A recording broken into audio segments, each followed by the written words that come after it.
All right. I think you're That was good. Thank you. So we will kick off in a moment with a welcome from Nat, who'll share a few words. Then we'll jump into Mark Haim presenting on the eKYC and IDA working group, the home of the identity assurance specs.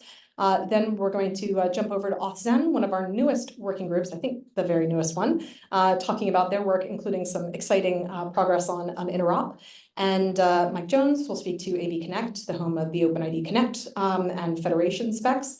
And Nat will share the FAPI working group update, and hopefully we'll get to some of the global adoption that we're seeing on FAPI as part of that brief discussion.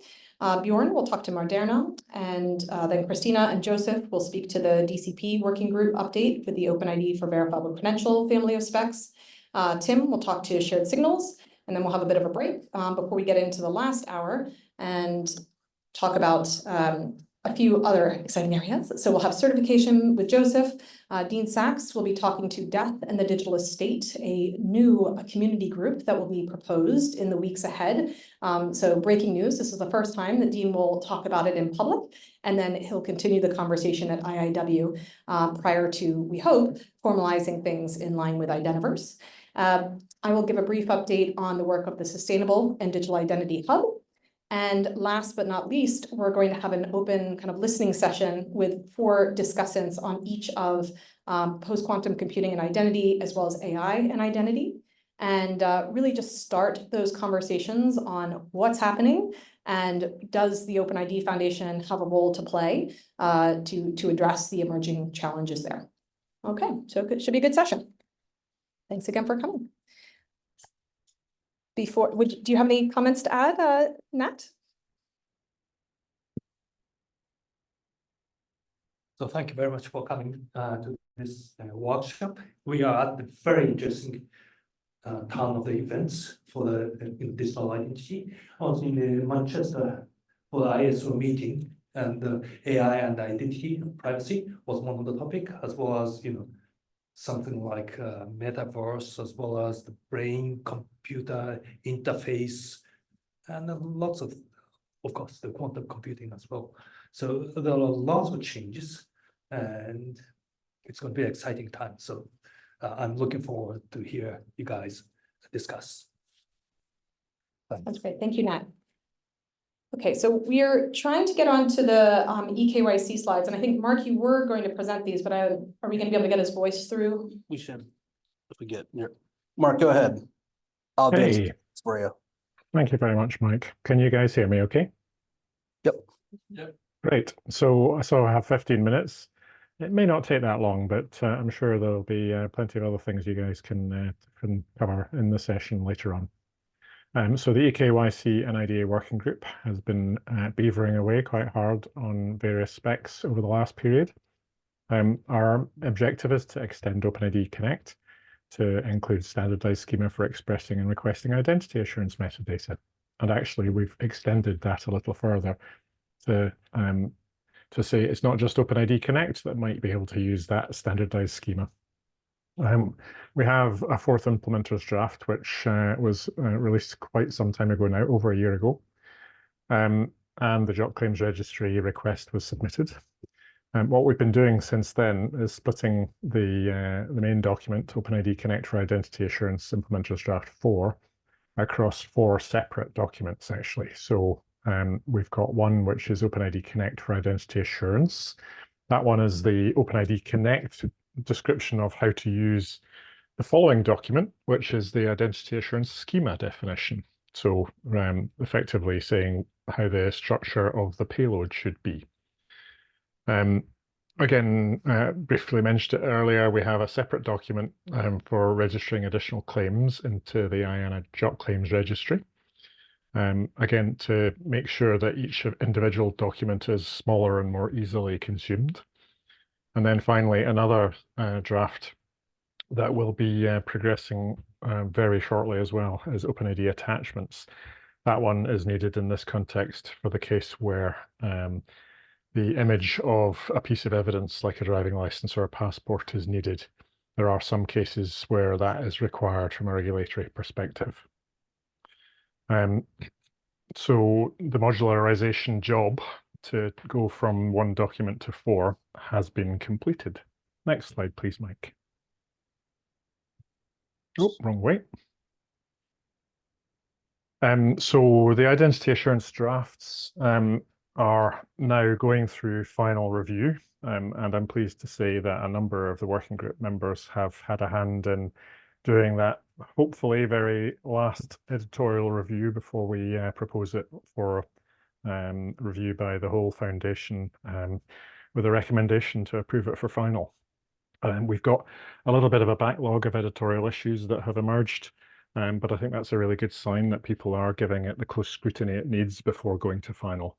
I'd like to specifically call out thanks to Taka, Kosuke, Nat, and Dima for their detailed review, and for Hidari for supporting me on the hard work of addressing all of those issues. It's ongoing, and we're getting it dealt with as quickly as we possibly can.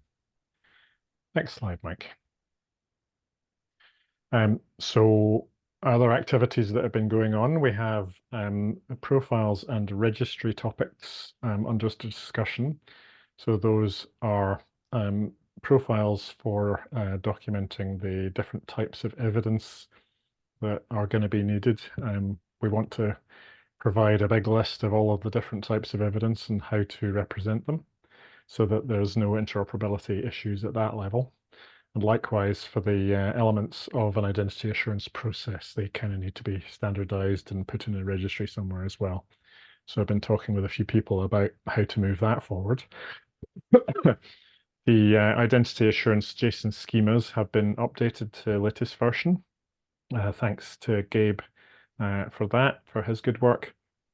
And also having had a good discussion about where to home those JSON schemas in a longer term sense. The Bitbucket that we have right now doesn't seem like a very good kind of resting place for those documents. So I've been working out where to put those. In terms of next steps, the IDA specs, the set of 3 that we talked about there, the identity assurance, OpenID Connect identity assurance document, the IDA schema document, and the JOT claims registry should go to final first. Following that, we're going to start working on the conformance testing tool to bring that up to a kind of finished implementation as well. After we've got the 3 identity assurance related specs moved into final, we're going to start the final review and move towards final for the attachments draft as well. That one's next in line. And then we've got the other specs that we've been looking at. So advanced syntax for claims, moving that towards implementers draft 1, and the OpenID Connect for authority draft, moving towards implementers draft 1. And we've talked about registry for evidence and assurance process types. Next slide, Mike. So externally, there's been quite a lot of kind of communication and interest going on. So we already know we've got IDA implementations operational in Germany, Scotland, Australia, the Czech Republic, and Japan. There's already known projects underway in the UK and the US, which will be implementing the identity assurance drafts, hopefully final specs before long. There's collaboration with the Digital Agency of Japan on using some of our work as well. We've delivered presentations to the Camara working group about the IDA specs and advanced syntax for claims, which has been facilitated by Kosuke and Bjorn.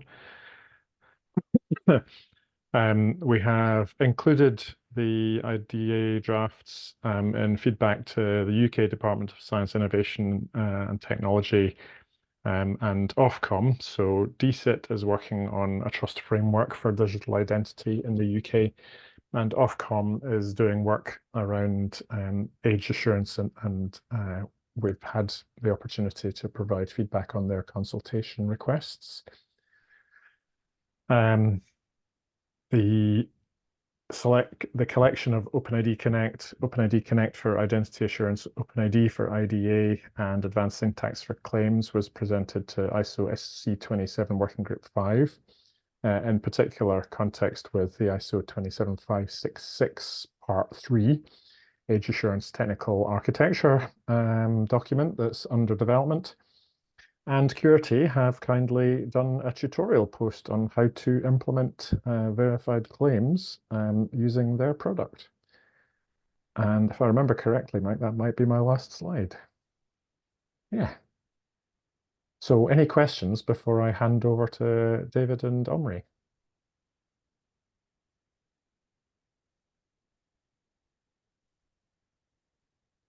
Any questions for Mark?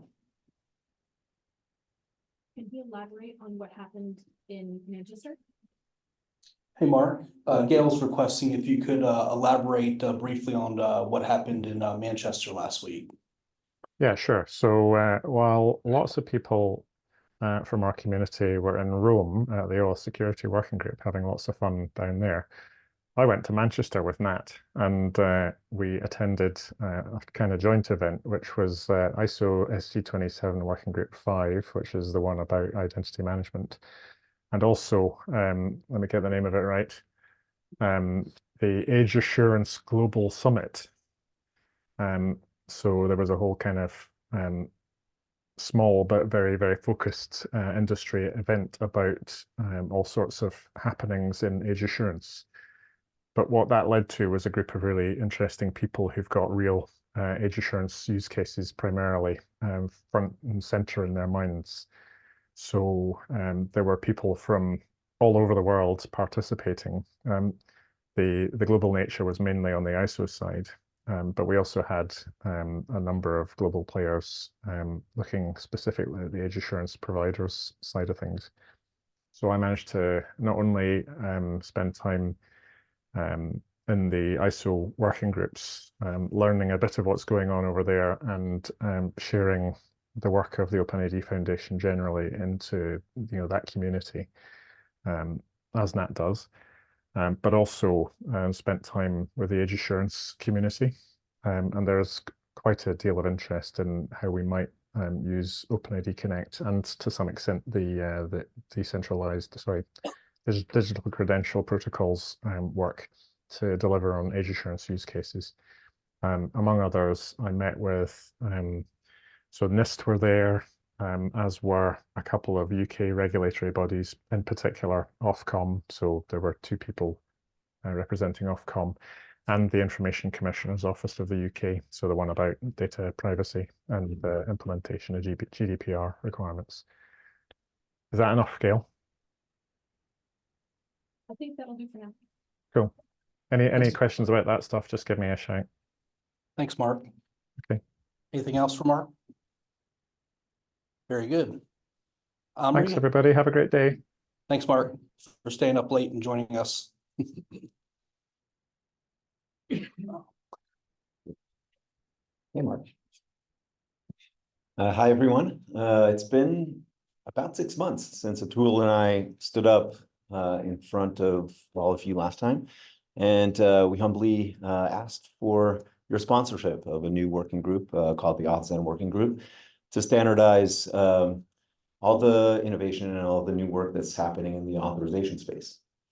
And so I'm standing in here for David, who is also on the phone, right, David? Yep, you did, but I'm here. We can hear you. Excellent. Just a couple of slides first on just to refresh the motivations of why we're doing this. We have seen kind of a market increase in the vulnerability of what I would call the authorization surface area of applications. If you've been tracking the OWASP top 10 from 2017 to 2021, broken access control went from number 5 on their top 10 list to number 1. And if you look at the API top 10 that just came out last year in 2023, number 1, number 3, and number 5 are all related to broken access control. We think that this is becoming a problem that is definitely worth addressing across the industry. And it's not that we don't have innovation in the authorization space. We have a lot of innovation.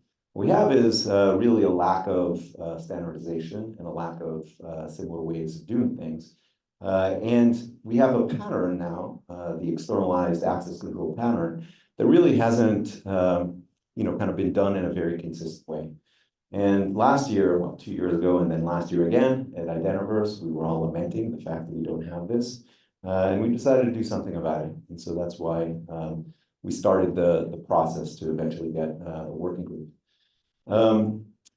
There are a lot of different things that we could do here. We all said we haven't had our OpenID Connect moment for authorization yet. And that's what we really are aspiring to do. If you look at the authorization space, we have vendors, customers are struggling to try to get policy-based access control systems to interoperate. SaaS applications don't really have a way to insert a policy-based or externalized authorization system in the path of their authorization. And it's a really hard problem because authorization, unlike authentication, which happens once, and then you have an access token that's good for a certain amount of time, authorization tends to happen in the critical path of every application request. And so, the architecture is a little bit more challenging. So there's a good reason why we haven't really made much progress here. And so that's the set of issues that we decided to tackle. David, do you want to add anything before? Yep, I think we're good. Great.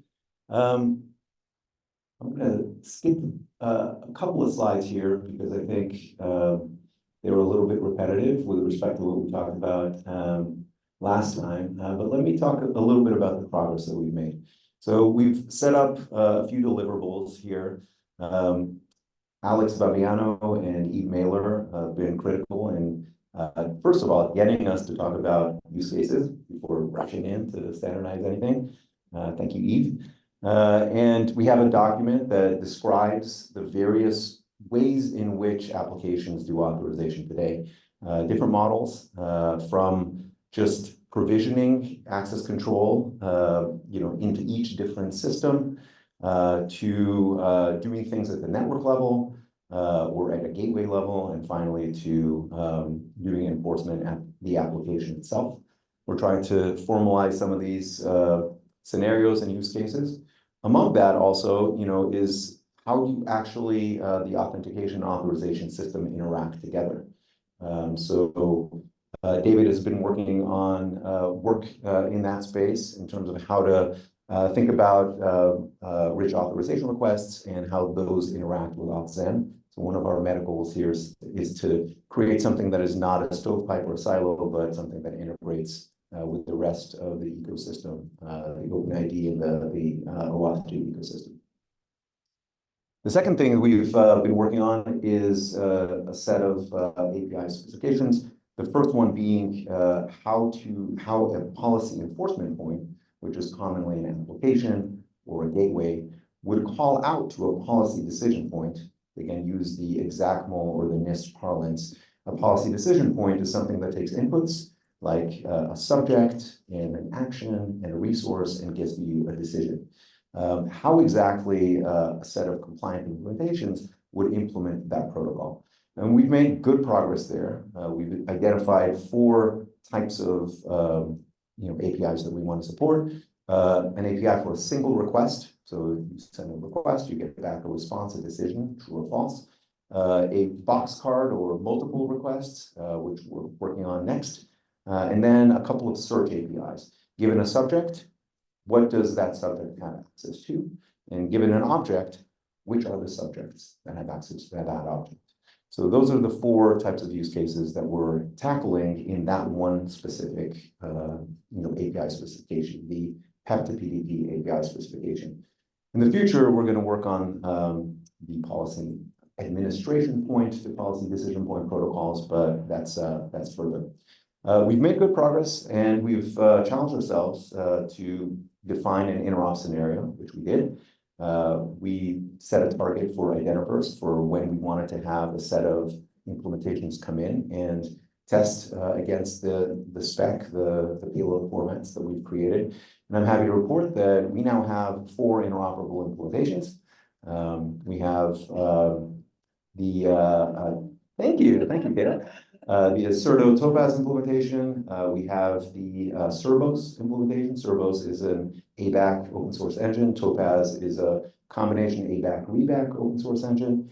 We now have the Cogito project, which is an open source rules engine. And as of this weekend, a tool worked hard into the night and got us a Signal implementation as well that's all compliant.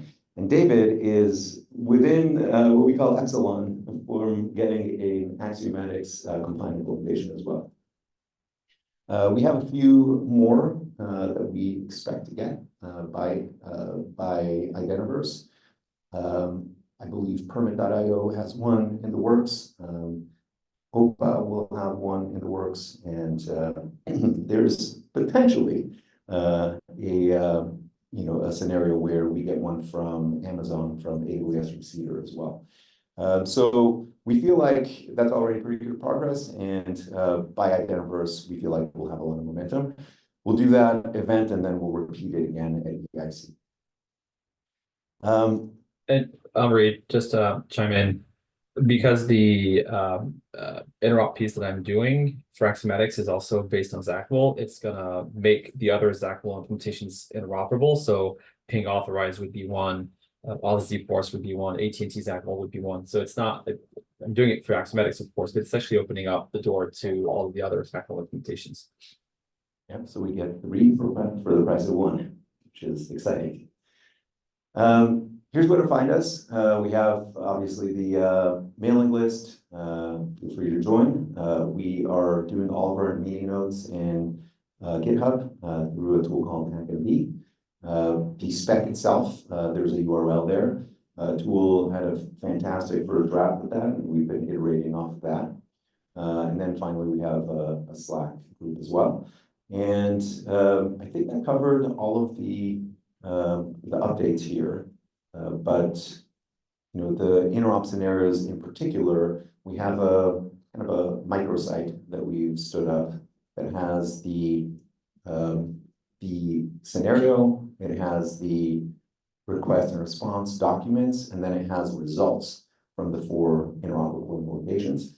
I don't know if I'll go a little off script here, but let's see if I can if I can click the link here. Here's the little, I hope that people can see this.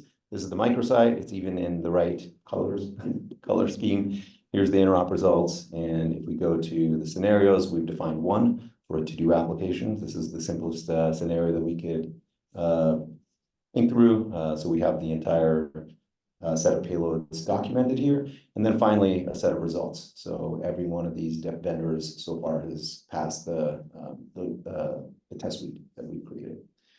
And that is it for me. Any questions? About 8 minutes for questions if we need it. 8 minutes for questions. We're fast here in AuthZEN. Yes.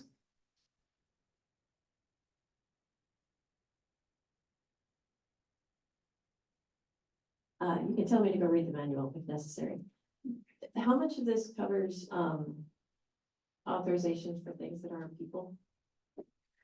Great question. So subject can be really anything, and in terms of scope, we wanted to create something that where you could have a machine-to-machine or a service-to-service type of scenario as well. We've not, gone into great detail on specifying what a subject is. I think a tool, you have a PR to the spec that we still need to work through that will actually formalize the relationship between a subject. So I mean, we are using the IDF subject identifier set for the subject, and so you can define that as a machine if you want. But we haven't specifically looked at use cases which are machine to machine. If there are different requirements there, that's not in this way. Thank you. Other questions? More of a comment. That's good. I said to Nat, isn't this crazy fast? So you have an interop profile of 4 implementations in 6 months? Thank you so much. Yeah, we had a lot of energy around it, and we feel like, initially we had a lot of conversation about scope, and to the credit of the co-chairs, David in particular, and the rest, we all decided that, kind of getting concrete progress, even on a very narrow scenario, would be, would give us momentum. And so we chose to scope down what it is that we were doing. There was a lot of debate on the kind of the more general aspects of the specs, boxcaring and search and so on and so forth. Defining a small, narrow, familiar to-do scenario was actually critical to kind of unlocking progress. I'll add, Omri, to what you said, the fact that there is a lot of prior art in this space that I guess deserve to be more well known.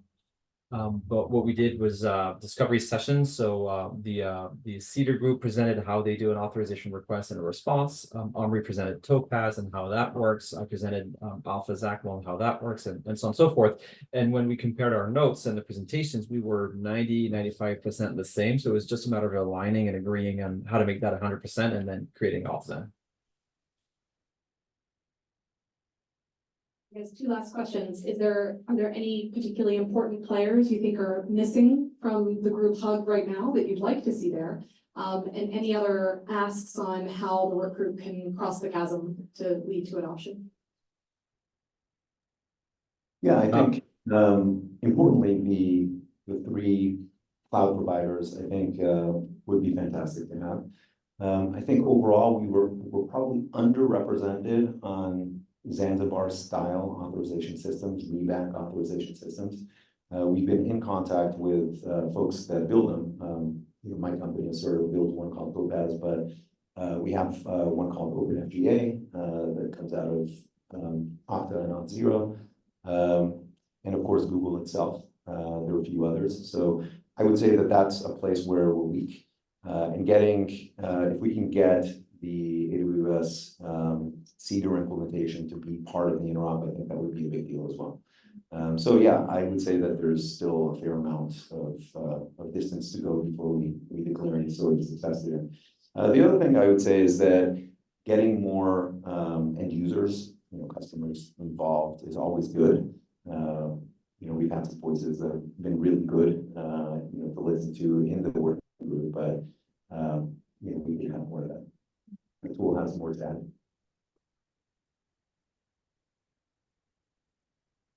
By the way, shout out to Omri for doing a fantastic job of the interop. And I just wanted to comment that this interop, we have focused more on the sort of the PDP side of things, right? There is one application and you have multiple PDPs that can talk to that application. I think what will be really useful in the future is if you can also have variability on the application side where there are multiple applications, and those could even be like SaaS vendors or people who have nothing to do with the authorization as of now, who could be participating. Yeah, just to add a thought to that, our dream scenario is Salesforces and the ServiceNows of the world, the SaaS apps of the world that everyone uses every day, all day, could have a way to get an externalized authorization system involved in your authorization decisions.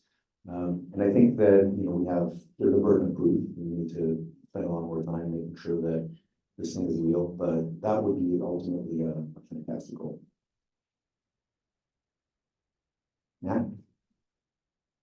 Yeah, so when I was in Australia last November, there was quite a bit of interest from the local community down there, but they were complaining that the meeting times really cringy for them. So appetite to opening up another time zone meeting like FAPI working group and Connect working group does. I think David can take that one. We just had a conversation at the last meeting. Can you repeat the question because that wasn't very loud? Yeah, so the question that asked was, there's an appetite in Australia to participate, and currently it's very difficult to optimize for the 3 zones in the world. We have obviously a fair number of attendees in this time zone, and then some in Europe. We have a couple in Australia that right now with that time is brutal. David, you had a proposal that I think we were going to follow Yeah. through. Can you talk through that? I'm going to send out a poll where I'm going to put 3 proposals forward. Proposal number 1 would be to just stay as is, right? No changes. We keep the meeting as it is. Proposal number 2 would be we keep the meeting as it is, and we add another one that is more conducive to Australia. So a second time. The third proposal would be to move the current time to a time that is more conducive to Europe, I'm sorry, and then create another one for APAC. And I'm sorry that for the first proposal was not to not do anything, it was to alternate between week 1 would be Pacific time, let's say, week 2 would be APAC time. So I'll send a survey out, we'll see what people come back with. Right now, the bulk of the individuals are in the Americas. We do have a few individuals in Europe and a few individuals in APAC, and definitely if we had better times, it probably would help others join the group. So we're definitely dealing with that question. Thank you for asking that. With that, I'll pass it on to Mike.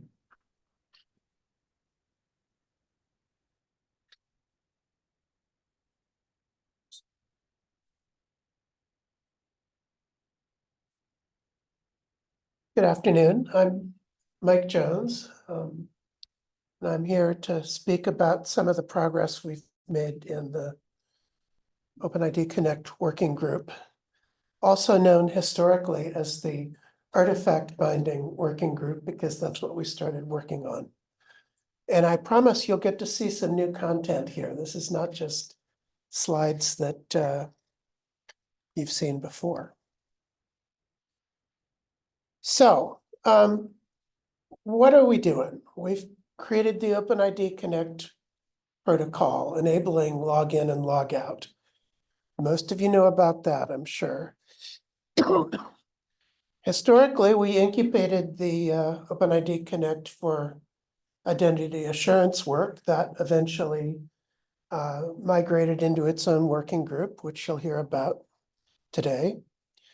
We're working on the OpenID Federation protocol to enable trust establishment among cooperating parties. We likewise have been the place that the OpenID for verifiable credentials specs have been incubated.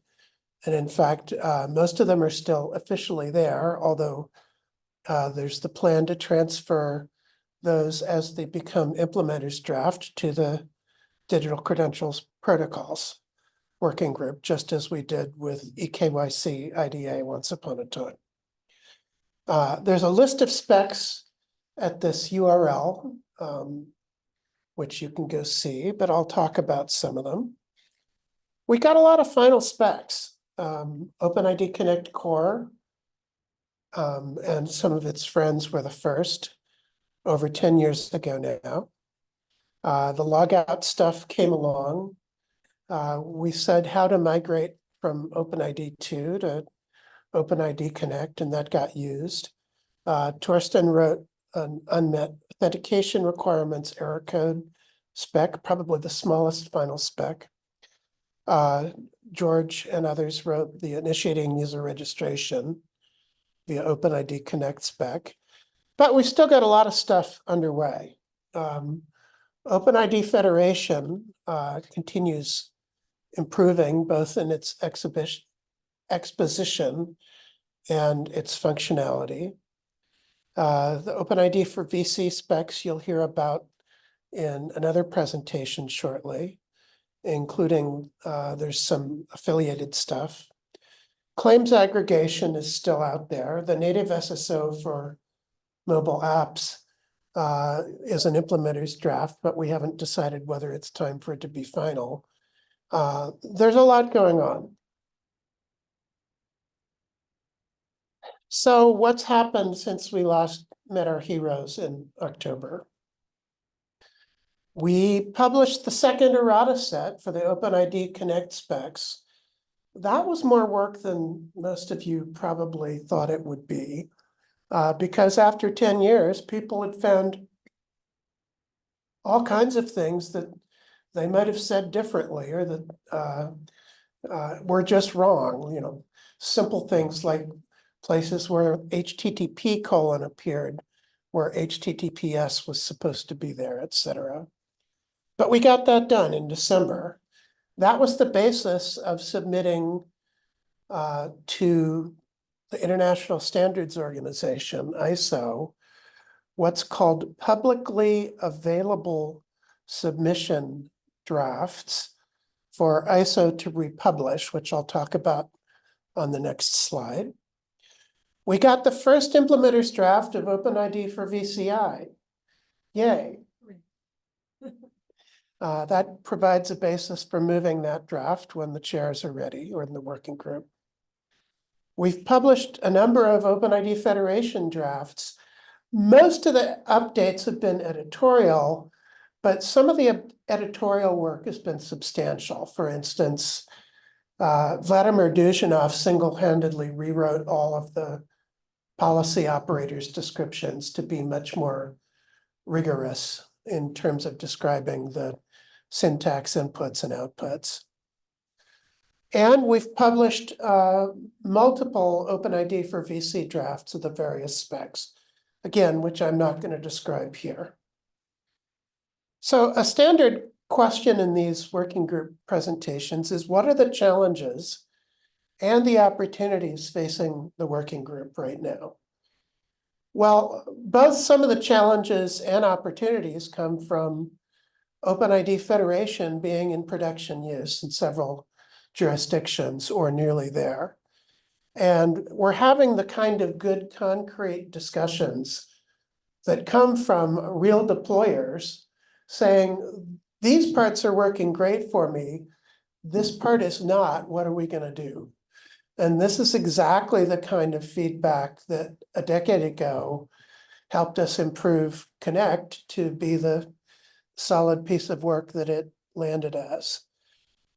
There's also ongoing discussions about the relationships between digital wallet initiatives, national identity systems worldwide, and trust establishment. If you want to have a topic at IIW about that, I know there's a number of people in the room that would be glad to do so. This is all new. You've never seen this before. There are ISO spec numbers assigned for OpenID Connect. Yay. For those of you who aren't aware, why would we bother doing this?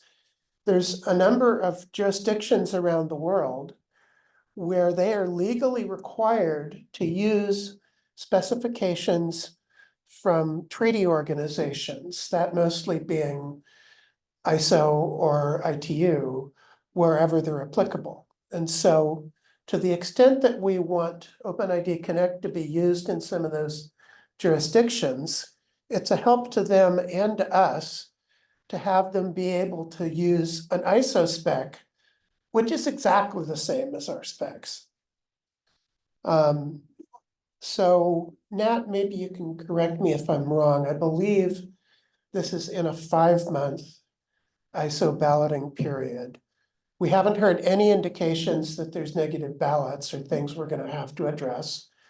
It could happen, but we expect probably not this quarter, but early next quarter, those to get published as ISO documents.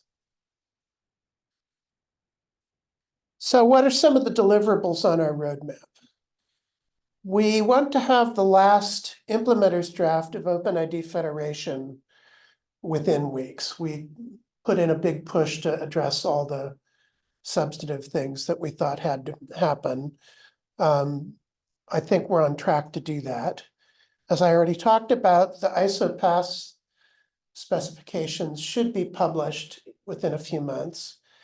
And we intend to have a final Federation spec by the end of the year. The other thing that's new, because of when we are, is we're now 10 years into having final OpenID Connect specs. And the foundation has been running a series of celebrations and planning them for that event. A really fun get-together and conversation was had, especially with including Japanese developers, giving their perspectives on how we succeeded and what that looked like. Those of you who will be at Identiverse or EIC, there will likewise be celebration events there. You can read the materials from the first one on my blog. If you search for 10th, you'll find it easily. So during the celebrations, we didn't want to just, shake our pom-poms and say, hooray for us. We wanted to actually look back and see, okay, how did we achieve the success that we achieved? Why did it succeed when I've been involved in things that have failed too? You learn things from that as well. And what lessons did we learn along the way? And I will say that the capsule summary of the lessons, all but one of the developers in Japan said the fact that we tried to keep simple things simple helped it go. Also, repeated interop testing was critical to getting it right. We did 5 rounds of interop testing. And guess what? After every round, we substantially changed the specs.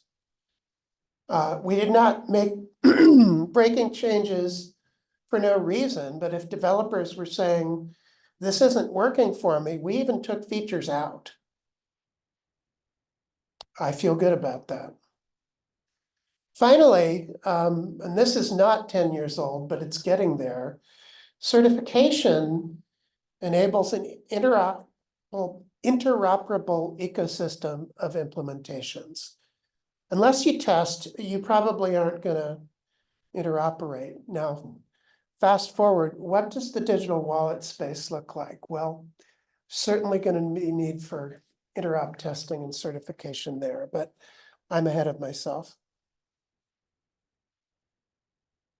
So last slide, I was hoping to get a sense from any of you here what you'd like to be accomplishing at IIW on behalf of this work or the working group, or work that you'd like to have possibly injected into the working group.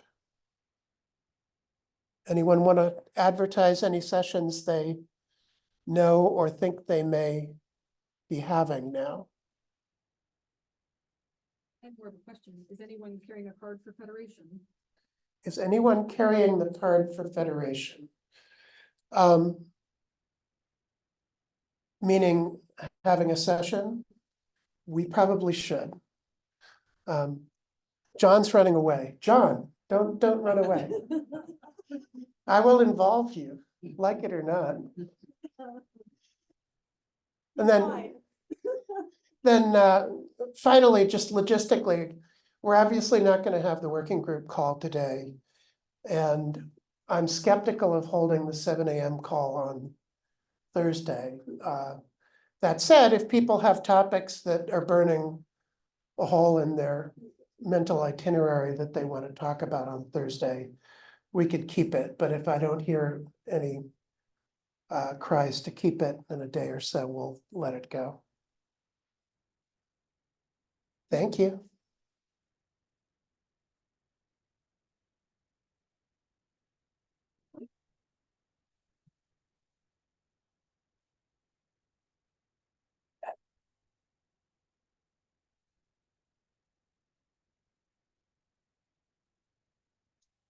Okay, thank you. So let me just take a few minutes talking about FAPI working group update. There are not so many news. By the way, do you guys know what's FAPI? Not that much. Quarter of the room, I guess.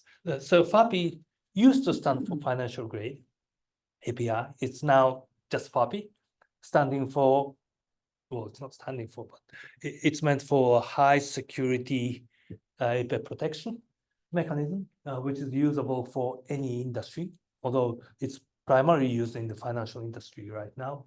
In Norway,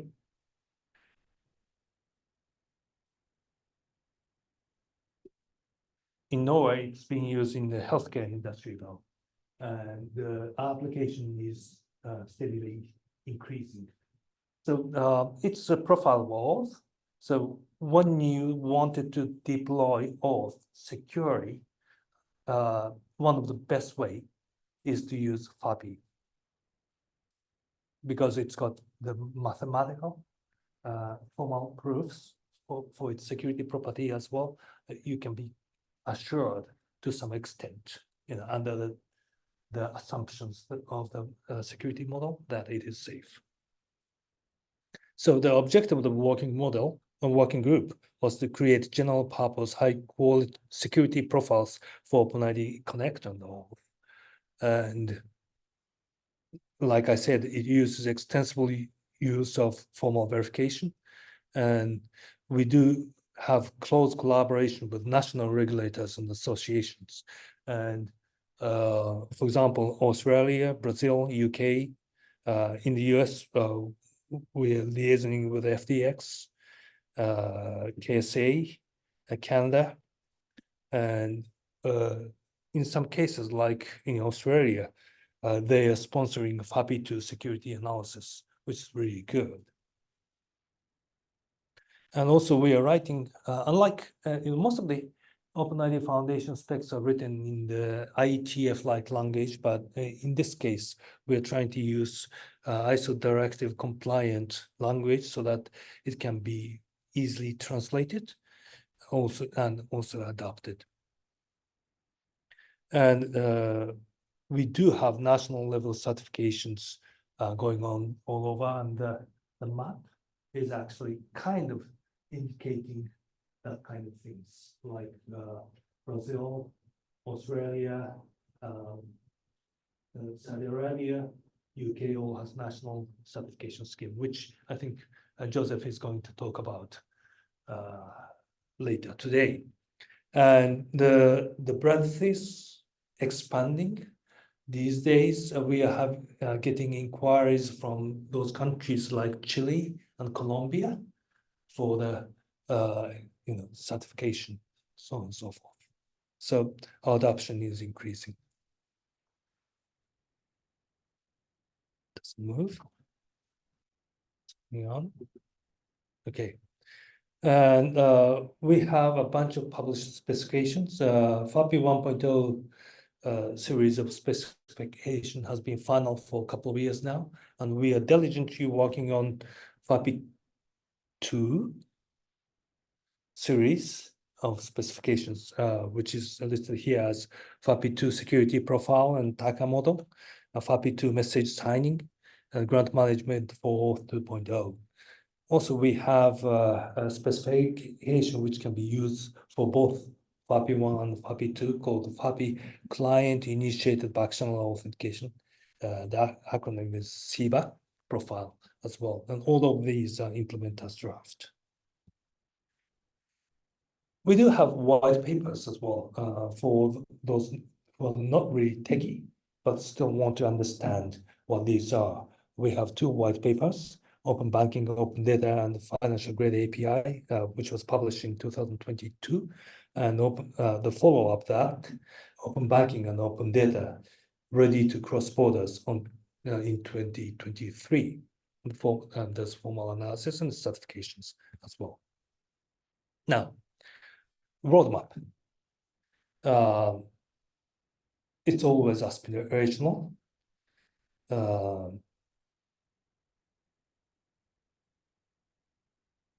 Q2 this year. We wanted to do it in Q1 this year, but when we announced that we are going to be moving to final, a bunch of questions and change requests or clarifications started to come in to the respective specifications, which is good, actually. Yeah, that's good. That's really good. They are really implementing it, beating it, and finding the issues. So we are having a steady, we've been having steady inflow of these issues.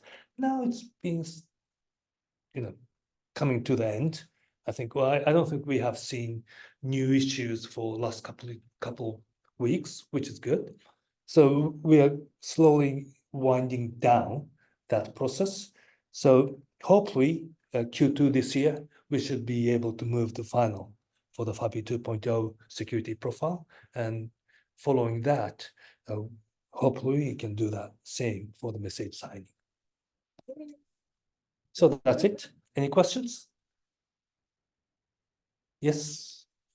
Microphone.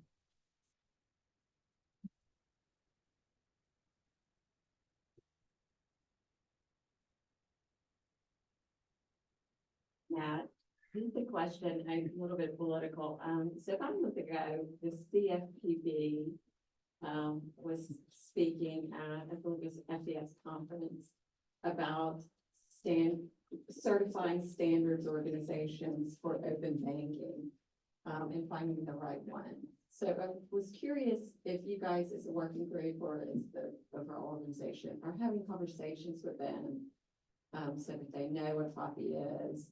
And if they go down this route sometime this year, which it sounded like they were looking to do, would be able to certify or go through some sort of process with CFPB. Maybe. Maybe. Joseph? Gail. Yeah. Yes. Yeah. Joseph first, I'll go. Well, Nat, do you want me to butt in actually? Mark? Yeah, so we have indeed been having various conversations. I think the set so far is you've been responding to consultation from CFPB, as you've hopefully seen through the blog post which contained our formal response there. And I believe has also been having ongoing conversations with various people in FDX about this. As it happens, there's a small group of us which are looking at adding another blog post to the conversation to help clarify a particular point. So I don't want to go into the details of that because it's very much a work in progress at the moment, but we are absolutely engaging in those very important conversations and making sure that the OpenID Foundation is present at the table, if you see what I mean. I would also ask Joseph if there's anything else he might like to add, because he's been quite key in the liaison with the FDX. Yeah, thanks, Mike. So yeah, Mike Les and myself were actually out at the FDX summit last month, I think, in Washington, and got to see the Chopra speech firsthand. There were a couple of interesting reactions in the room, shall we say. But yeah, we've been working very closely with FDX for a couple of years now. Yeah, we're talking with CPFB to see if we should be registering as a standards organisation or not. It's not clear if they just want the full end-to-end organisations like FDX, or if they're willing to take an organisation that's just the security standard. But yeah, there's ongoing conversations there. We've also had conversations with the regulators in Canada. We're still waiting to hear exactly what Canada's thinking, but yeah, the rumours we heard were that they would endorse FAPI in some way. Good, so I'll just add that we're not trying to do anything new and special in the US compared to how the OpenID Foundation supports other countries around the world. And I think we're at the order of 10 or 12 that have selected FAPI so far. So it kind of starts with you as an ecosystem, and it could be government-led or private sector-led. You as an ecosystem, here's what FAPI is. Here's why it might be useful for you, right? Why it could add value to solve your use cases. And that's just like informational, educational, supportive, right, in their due diligence. And then if they select our FAPI security profile, then how can we help them as an ecosystem? And the way that countries, as governments or as private entities, that could be no touch, right? They could just use stuff that's publicly available and have absolutely no support from us whatsoever. Or that can go all the way up to a strategic relationship like we have with some of the markets like Brazil. So in the US at the moment, the board direction is to do exactly the same thing, right? Here are our certifications. We've had a couple of conversations with the CFPB to explain like how they work, what our role is, how we work with other countries to date, what best practices we've observed, to share that in publicly available comments. And we've also sought to collaborate with FDX as a potential private sector-led ecosystem, and to collaborate with them just like we have with other managing entities in other jurisdictions. And so, we remain as open door as ever with FDX to collaborate and come up with an appropriate strategic relationship or whatever the right model might be. And the same thing with the CFPB to make sure that we're supporting them and what they're hoping to achieve for American residents. So no specific change, but happy to take the question offline if that would help. Any other questions on it? All right, thank you. And thank you very much, Nat. Thank you.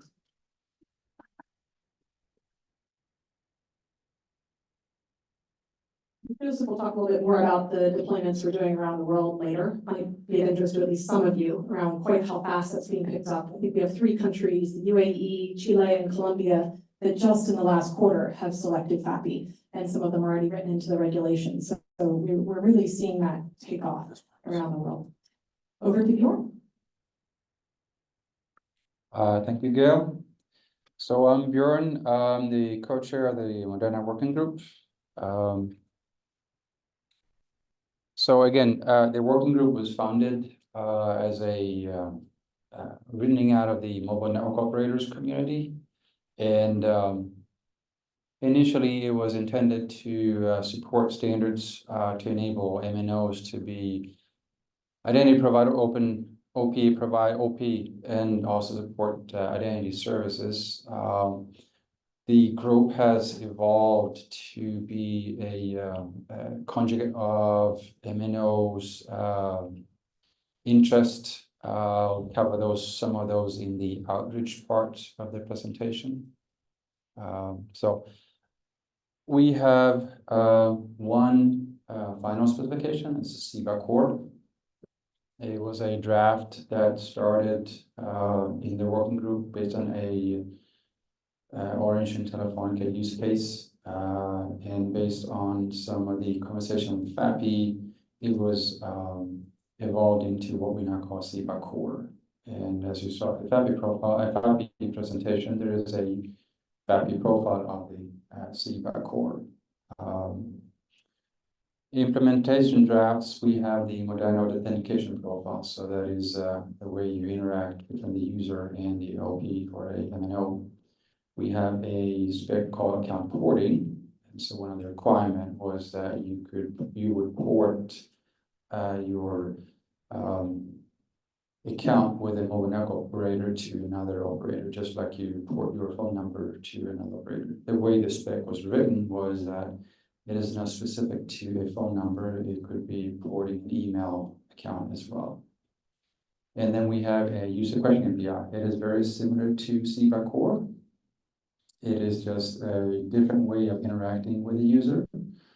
It was something that Orange were deploying for some other use cases.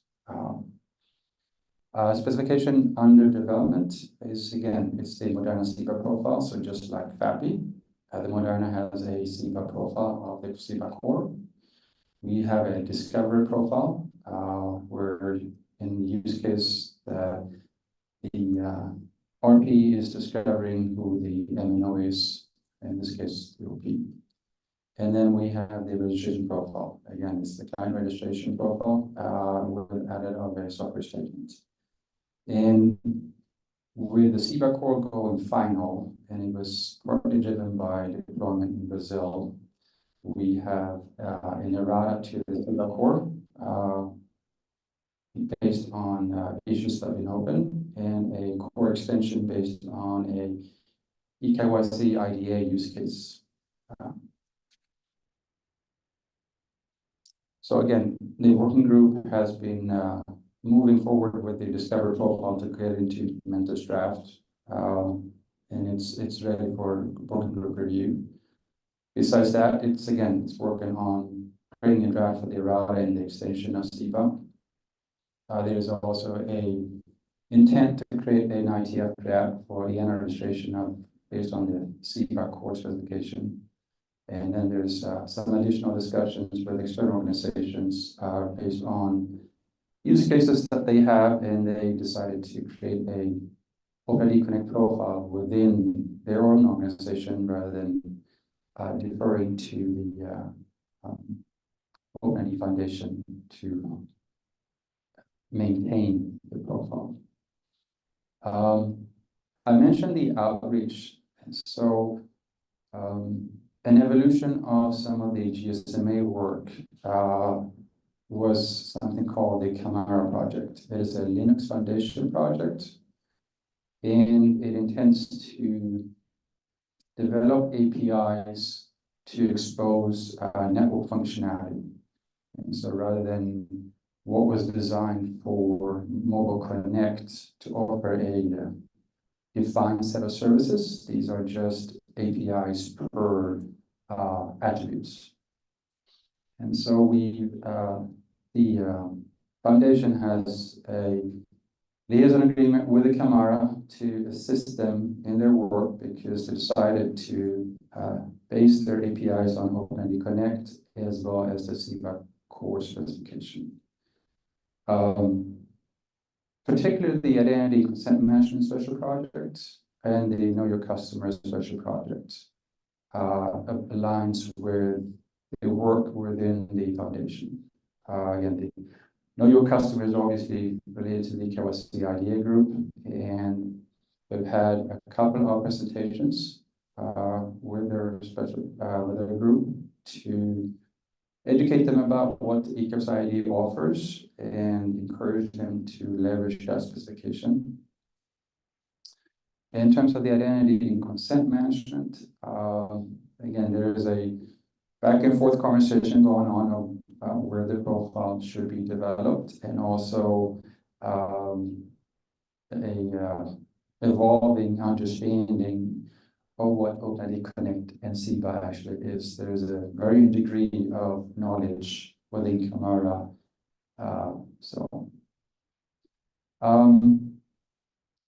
I mentioned GSMA. So early on, GSMA was a member of the foundation.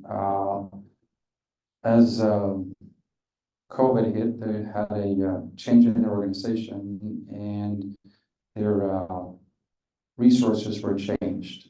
So we have started a process of establishing a formal relationship with GSMA, partly because if you're not a member of GSMA, then you don't have access to some of their work. And the reason why this aligns with the Camara project is because it's a close relationship between what Camara is doing and what GSMA is doing in terms of Open API Gateway project. And so in order to kind of bridge the gap of how OpenID Connect is leveraged within Camara as well as GSMA, we're in the process of establishing that liaison agreement. Again, as our IPR policy is slightly different from GSMA, so that's why it hasn't been finalized yet. Besides that, again, we have a liaison agreement with ETSI. So ETSI is a European telecom standards organization. It's been responsible for some of the cryptography that we have on SIM cards. They've worked on some of the virtualization standards for a mobile network. And we established this liaison based on some of the work that is now in DCP. So they started doing some work on EU wallet. And so there was a request to establish this agreement with ETSI to bridge the gap between the work the foundation is doing and what ETSI was doing. Again, this relationship is not confined to the EU wallet, but that is the starting point for the agreement. So as there are other areas that they're commonality, the agreement will be revised. But that was the starting point for the agreement. Okay, so to the roadmap. Again, I mentioned that the Discover profile is ready for working group review. The CBAC profile is just waiting behind the Discover profile. As I mentioned, the liaison agreement, again, is an aspiration because now we're talking about legal aspects, and they usually takes a bit longer. So defining that as a deliverable is maybe too aspirational. So again, I mentioned the active engagement Camara. We were doing a lot of knowledge transfer. So again, it's my hope would have been that they were deferred to the foundation, similar to the way our relationship with GSMA was when we developed some of the MODRNA aspects. There's unfortunately if it's not invented here, it doesn't matter. And so, but there's also a varying degree of OpenID Connect, and just because you read a spec doesn't mean you understand it. And that is very true for OpenID Connect, and to some degree OAuth too. So we've had some very interesting conversation and circle conversation where we eventually come down to what they actually are trying to ask and what their understanding of the various specification, including SIBA. So I mentioned the INA draft. That is, and what the INA profile is. Part of what is holding up the registration profile is some discussion with FAPI that there was some intent to do DCR in FAPI. And we wanted to align what we're doing in client registration from MODRNA with what FAPI was working on. And finally, the CBRata and the extension. Again, it is more about collecting additional insight and issues before moving those to a formal draft. And yes. Speak to the ITU. What is it? Sure. So they're asking about the ITU. So as you saw on the Connect presentation, there is a work to I wouldn't say transfer, but add the OpenID Connect suite of specifications to the ISO using a pass process. Because again, there are countries that requires a formal or a old world SDO to publish something in order to be part of the requirements. And so ITU being a telecom standards organization, again, there's an effort to do the same thing that we did with ISO. So we're just starting a work to transfer to using a similar pass process to allow the ITU to publish the OpenID Connect specifications as well as the SIBA core specification. There are some discussion to add additional profiles like FAPI and possibly eKYC IDA, because there is discussion within ITU this past week about attributes. And so that's where I think eKYC IDA specification would fit in. So we're just starting that work. I did not add those to this slide, but it's fresh off from the press. So, but we're going down the same path as we do with ISO and following the similar process with the ITU to do the same thing.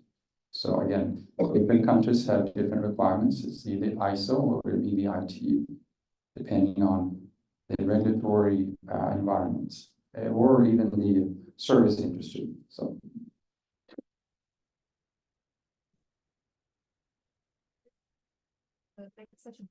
So if there's any other questions, I'm going to hand it up to Christina. No questions. Okay. Tina, yours. Thank you. Wake up, folks. I think on their emails, wake up. Let's talk about digital credentials protocols working group. And so yeah, it's used to be the newest. Now that title has gone to AuthZEN. Congratulations. Basically, we cover this new digital credentials world. So issuance of credentials from issuer to the wallet, presenting credentials from wallet to the verifier, underlying security and trust. And because it's based on OAuth, it is a framework. As much as people say, you know, how to implement it, we also do define interoperability profiles, which supposed to guarantee interoperability off the shelf. So first thing first, please welcome our new working group co-chair, Josephina.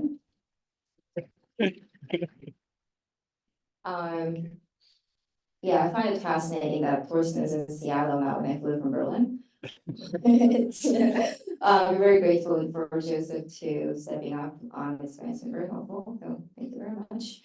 So I think there were some conversations on the additional time slots. Our working group added an additional slot on, which is I don't call it APAC friendly, I call it New Zealand friendly. But yeah, we have 2 calls now, every week. And those calls have very good attendance. I think New Zealand friendly call, turned out to be friendly for Americans who like to sleep.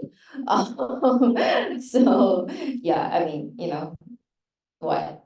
Noon is always better than 7 AM, I guess. So, yeah, progress. For the issuance specification, we have a first implementer's draft. Woo! I don't know, I don't get like a lot of, you know, enthusiasm when I say this first implementer's draft, but it took us a long time to get there, so it's actually huge. And a lot of implementers have been waiting, so we do expect convergence around this version of the draft. Concurrent tests, gonna quickly report on the progress. Yeah, so I'll talk about this a bit later as well, but we have been working on the OpenID for verifiable presentations conformance test for a while now. So we've had an ST job VC there for a while, testing the wallet.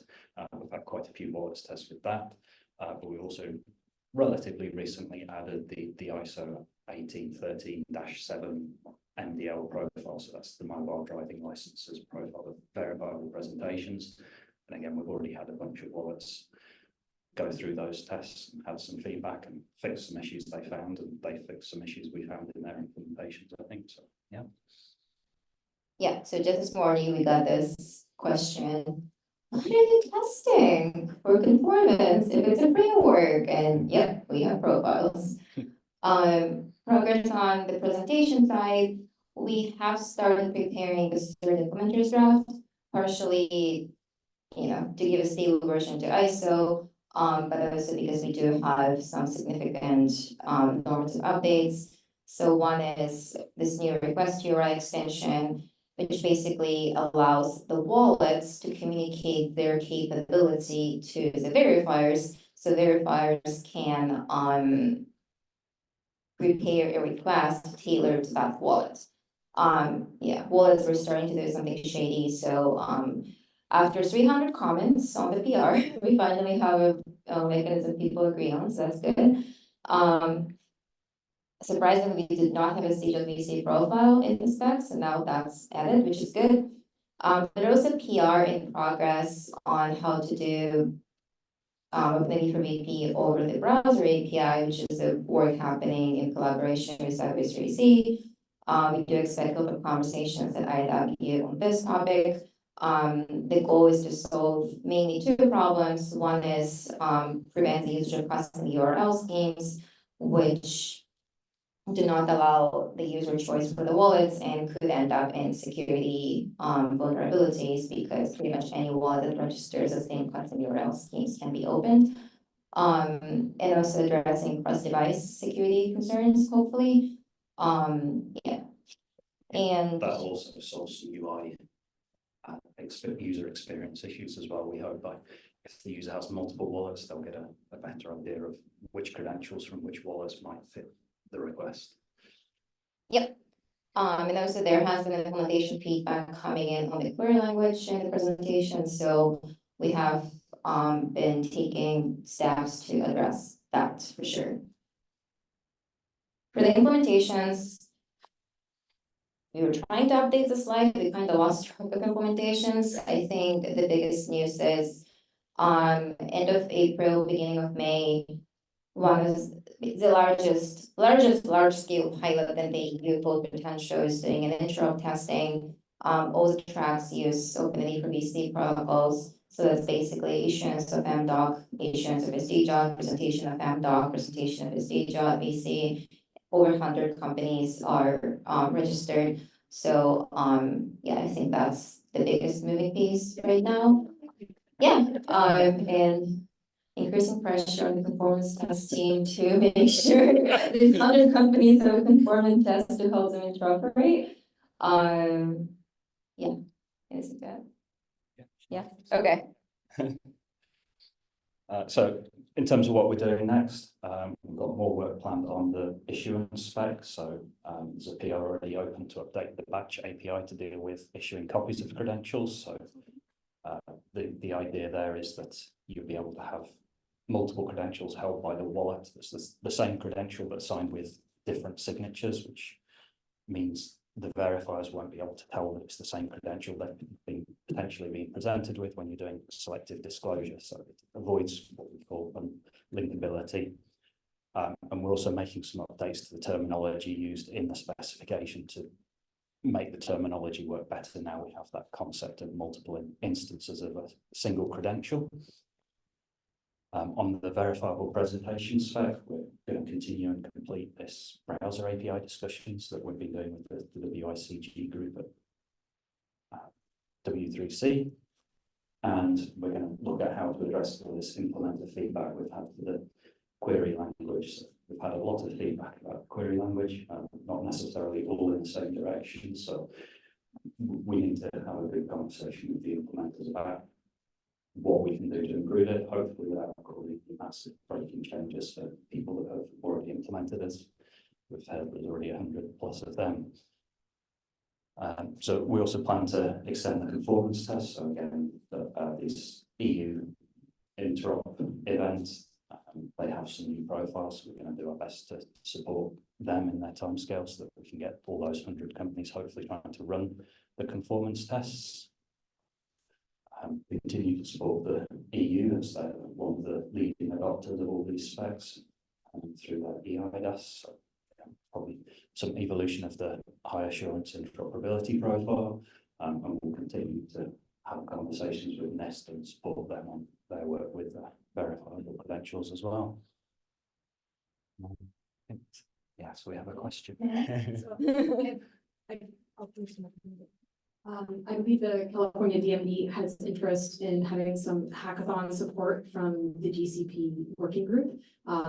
As co-chairs, do you think that it would be possible for the working group to support the California DMV in a hackathon type piece of work, subject to further discussion? Yeah, of course. We always support everyone. More implementer feedback, the better, basically. And yeah, hopefully we can maybe get them through the conformance tests as well. So, yeah, definitely. Are there any more questions? What are you doing this week? Sessions you're calling? What are we doing at IW? So there'll be definitely a discussion about the query language, I think. We've got more discussions about the browser API. Do you know who's calling those sessions? Do people look out for them? Top of my head, I think Oliver probably called at least one. Yeah, Tim's called one. He's putting his hand up. Yeah, and obviously we've also got a in-person workshop back here at Google on Friday morning. Hopefully, if you would like to come to that, you've already registered, but if not, get in touch with us and see if we can get you on the list. But yeah, we've got 3 hours there, so we should hopefully make a good bit of progress on some of the outstanding items. It's a working group meeting. Yes, it's a working group meeting. I have one other ask.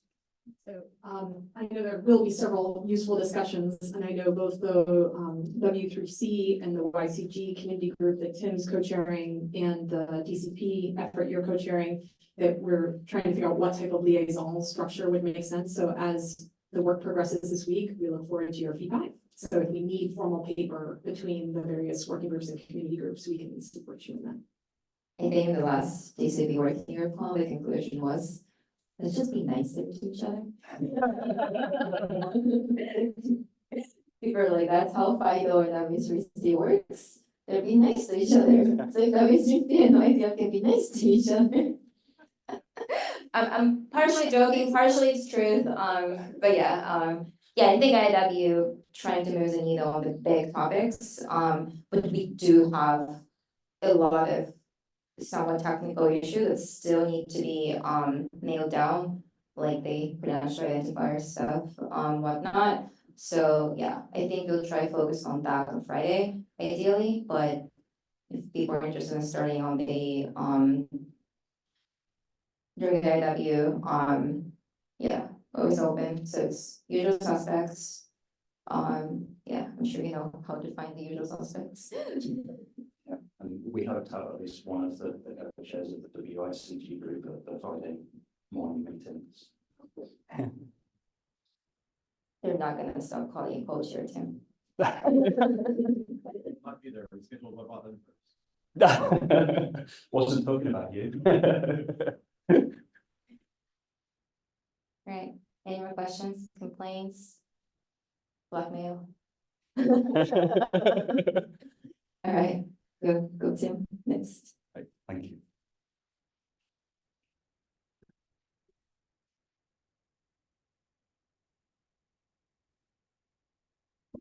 All right, hi everyone. Thank you. Since last time I was here, I joined Okta in January, so I'm no longer here for Microsoft. And I'm gonna give you a quick update on shared signals with the tool. Oh, is that not the right button? There. Quick recap of what shared signals is trying to solve, right? As we're familiar, authentication happens at the time of login and then oftentimes drops, right? There's no other evaluation unless you're doing something proprietary. A lot of folks do some back channeling and their SDK talks back to their services, but there really hasn't been an interoperable way to do this today. So that was one of the things that shared signals set out to address. The work started really around accounts, right? Like account property changes, account disabled, password change, all those kind of things. And then 19. Okay, 2019, a tool proposed, starting to look at kind of the zero trusty stuff, like actual sessions. So the idea is you can talk about sessions, end users, their devices, accounts, and the idea of having continuous monitoring and being able to share that signal across different security domains. That's the key, right? There really hasn't been a great way to do this across organizations, across tenants and those kind of things. So that's really what this work is set out to do. The way the specs kind of line up, the stuff at the top in red/orange are the OpenID pieces, right? So the shared signals framework, which is currently in implementers draft 2, is essentially a profile of a bunch of IETF work with some extra things on top, like a management API. So if you look all the way at the bottom, the things we all know and love, JSON Web Tokens, JSON Web Keys, JSON Web Encryption. Then on top of that are security event tokens, which are profiles of JSON Web Tokens. And then on top of that, you have some delivery methods, right? So push-based set, which is essentially webhooks, and then pull-based set, which is like a long pull. And then a really important piece of this is subject identifiers, which just recently in the past year, RFC 9493. That's how you actually describe the subject you're interested in. Shared signals, as I mentioned, profile all of those and really adds on top semantics and how you actually subscribe to an event, right? So if I am interested in just a user, I can use a subject identifier of email or a subject claim from a token, or I can go crazy and say, I am interested in this session for this user on this device in this tenant, right? So you can do a compound subject. So that was something that came out of the shared signals group to be able to provide this flexibility. And you can also go in the complete opposite direction and do a wildcard and just say, I'm interested in all events about all subjects for this specific event. So it's super, super flexible. At the top are CAPE and risk. You can think of these as just dictionaries. Like we probably should just find a way to rename them to dictionaries. There would actually define these events, what the contents are, what are required fields, all the normal stuff you'd see in an event dictionary. So CAPE are the more zero trust session stuff, and risk is more of the account-based stuff. The nice thing is new profiles can be added at any time for specific use cases, right? There's been some discussions with some of the financial folks about having a finance specific set of events. And we can do that. The one thing we're working through is how do we make that process easier? These are currently normal specs, so they have to go through the normal OpenID Foundation process, which for the core spec is a good thing. For the event spec, it makes it very challenging to add in additional events. So we want to see if we can find a way to speed that up while still keeping the rigor of the process. Yeah, I put your shout out, skim events on top of this as well. Oh yeah, right. And that's defined in IETF, correct? Skim events, yeah, correct. Yeah, so skim events is a work item in the skim working group at IETF that's really using shared signals as almost like a protocol operation protocol of POP to actually make some of these things work inside skim. So that's another example of other organizations taking advantage of it. Two administrative updates. We have 2 additional chairs that were added. So Shane Mill from Cisco and Sean Odell from Disney. They were just November, before Christmas, right? Just last quarter, they were added in. They've been huge contributors to the specs and are now going to help us out. And as part of that, we decided to just take a quick opportunity to more formally split up the work. This group doesn't really have the traditional editor chair split. So we're all kind of editors and chairs. So we figured we would split this up. In my new role, I'm not going to be doing as much with the implementation of this. So I decided to take on finishing Kate and liaising with other standards bodies that I'm involved in. A tool is working on the interop specification, which we'll talk about in a second, and also working with the certification program with Joseph. Shane is going to be working on taking the core framework over to final. It's currently implementers draft 2, and Sean is working on a net new document, which is some use cases which will help implementers. Activities, I'm not going to read through all these. We're obviously here at IHW.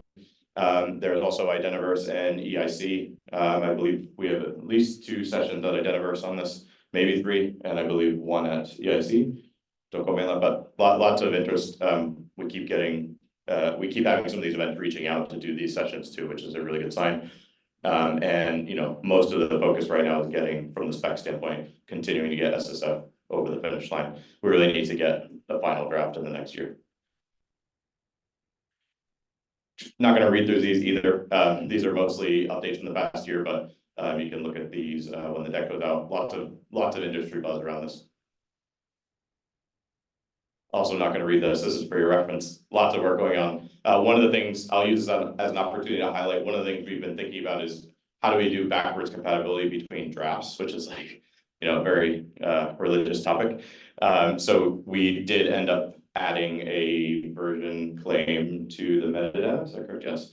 To allow invite folks to implement without worrying about breaking their configuration completely when the next implementer's job comes out. Especially some of these that draw out for multiple years, we can't expect people to completely break when we update. And we also don't want to limit the types of changes we can make in the implementer's drafts. So this is just for reference when you get the deck. And then Atul's going to talk about the interoperability event last month in London. Yeah, thanks, Tim. So yeah, we had a very good interoperability event in London that was hosted by Gartner in their IAM summit.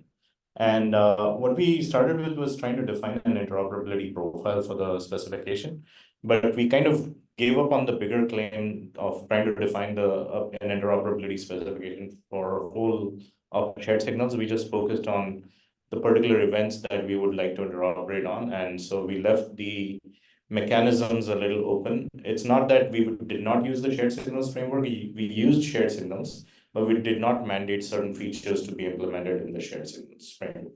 Right. So what we did was we, sort of focused on those events and focused on the business use cases. And so what we had was real products like, SailPoint had the real implementation, and it was able to, using the session revoked event, effect changes in SailPoint, and so did all of the other participants in the interop. And we had a demo which involved the Apple implementation, but we are not allowed to use their logo on this. So but we were able to show that in the actual demo at the session. So just to give you a sense of the interoperability, so we all sort of all those who participated either as a transmitter or a receiver right here, they all sort of met the interoperability criteria. We have a sort of a Google Drive folder of all the sort of logs and all that for the interoperability. And here you see all of us just working with our laptops on a table for doing the interop, and then we had a great response. We had 3 sessions just for people to come and see the interoperable implementations, and it was really successful. So thank you. Do you think you'll do it again? So there have been some very positive, sorry, the question was, will this happen again? Will we be doing it again? So there have been some very positive indications about that, but I don't have confirmation yet. So I would fully expect it. Thank you.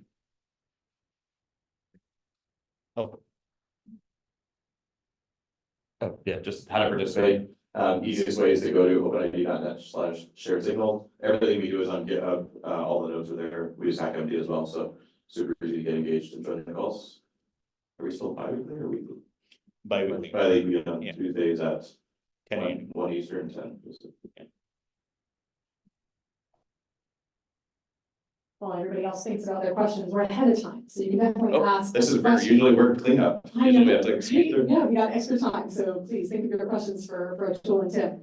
In the meantime, my question to Tim, to Tool, was a bit of a trick question, which is that Gartner had indicated they were interested in doing a session in December, so we needed to kind of debrief on how this had gone, reconnect with that team and confirm if they would do so. But obviously, having a session in December in Dallas would be much more convenient for the North American stakeholders, like some of you folks in the room. So that would be great, to give us the time to prepare those profiles, to help the implementers progress and have more of those interfaces and signals ready to interoperate. The other point I was going to make, because I don't think Sean's on the line with us, who's writing the white paper, is that subject to the board approval later today, then we'll be able to race ahead with a white paper that will address, like Tim said, the use cases, which we think is what executives need to hear and what implementers need to hear is what can really use this stuff for, but crucially also how to cross the chasm, right? How to enable these standards to be pervasively deployed across implementations at massive scale. So I think having the white paper as a tool to bring together everybody's thinking into a safe space on how we do that in practice could be really interesting. So we know that the NSA and NIST and CISA, for example, think these are really promising standards, but they want to see the wider spread industry adoption. But the boot's also on the other foot, right? What are they doing to incorporate into their contracts, expectations that one has conformed to the test and to the standards that we're making available? So how do we drive the flywheel and the network effects of adoption? So I think it's an exciting time for sharing signals. Any other questions from the floor? And that just triggered a reminder. I was looking around the developer docs for login.gov for something completely unrelated. We found out they're actually using shared signals, which was really awesome. So they have they define their own event types, which is fine. The spec allows that, but we actually hope to maybe pull those into one of our specs once we get in touch with them. So that was exciting. We keep learning, looking for other things. Cool.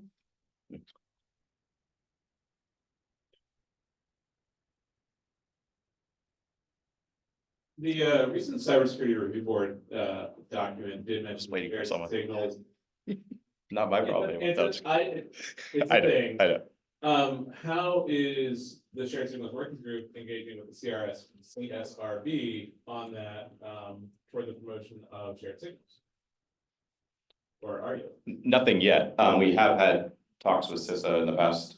I imagine we just need to keep expanding those, especially in light of the document directly calling out shared signals. So that was fairly recent. So, Yeah, but that's a good point. Yeah, this is the not so Yeah, for some companies. not totally unrelated to that development.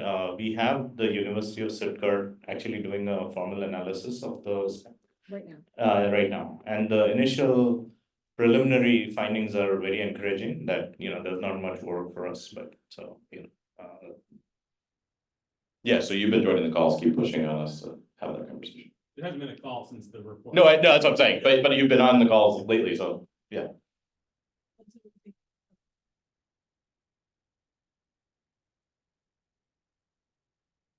All right, thank you, everyone. thank you. Thanks.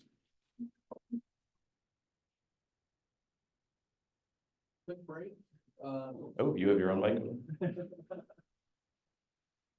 This is gonna roll off and make very Break until pick back up at 2:20, so just a little bit longer than 10 minutes.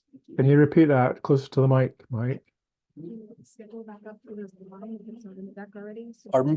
do you have a slide for break to show people that are online that can break?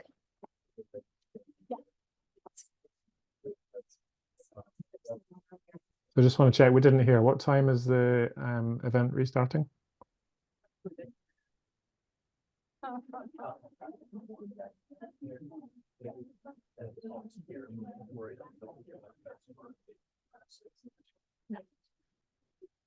Yeah, both of those panels at the end of today's session, I thought it was final questions, board members each, and then lots of. That seemed better because that allows us to that was a little bit of mistake on my part. Transition. Just trying to maximize the time. I think it's okay. For the board meeting itself, we have the 4 or 5 decisions and then the rest is updated. So even if like the entire end of the document is all updated, it's like a mess. It's more like a, it's a big. 220. That's why I said 220. Like I said, having a little extra time. So I don't know if you on the agenda, but I'm invited to the past. So Kayla is going to because I'm bringing in as a developer who just uses a lot of those large language models to say, like, how shall I implement with my reconnect with JS? And we're saying, so all of doing something about it. So just bring in a developer view. Sorry? I was wondering what is going to be AI thing. It's a. Pull that on. Hello, this is Ricardo. You too. I'm so you have probably much to prepare for the chit chats with folks. What was on your mind this afternoon? Same thing. Yeah, just in front of also how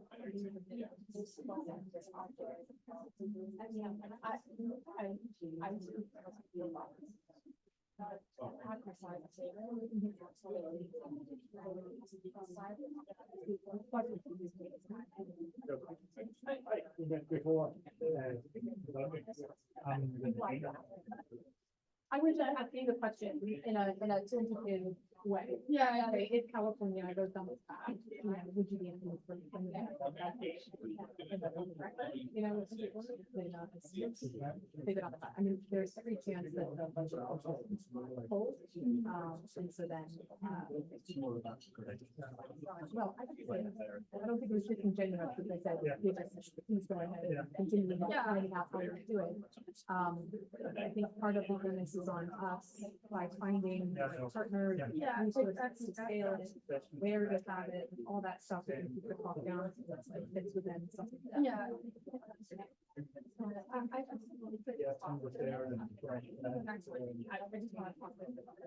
Not us right now. I feel like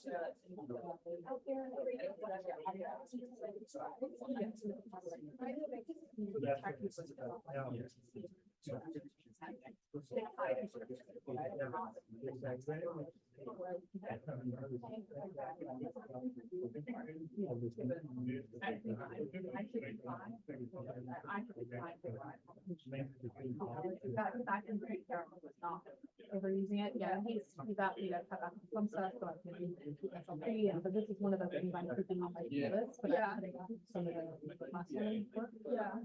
So I just stretch my hours. You're stretching hours. Yeah, yeah, so I just want it's fine if I'm working. Not, I don't feel like too much, right? But at this point, I'm looking at my hours. I just find how much I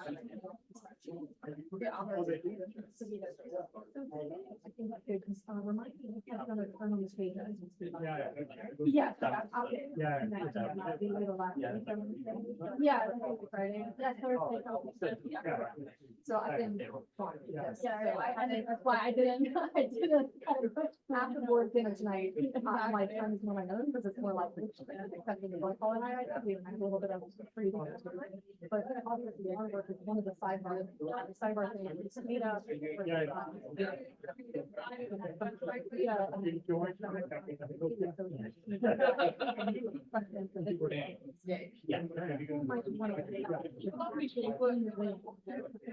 For example,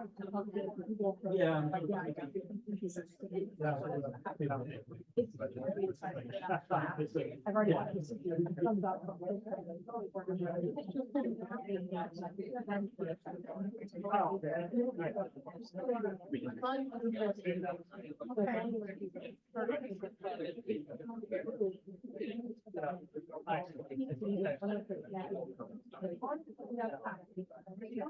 And then you need they're like that line.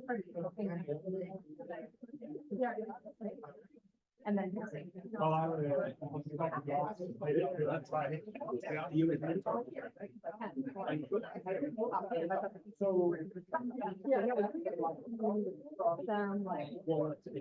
And then other nonprofits.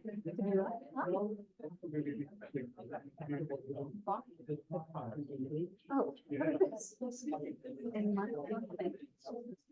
Oh, thank you for the little chit chat with the security team. I mean, so Shayla, I'm sorry, Lucy, Nancy, you haven't met before.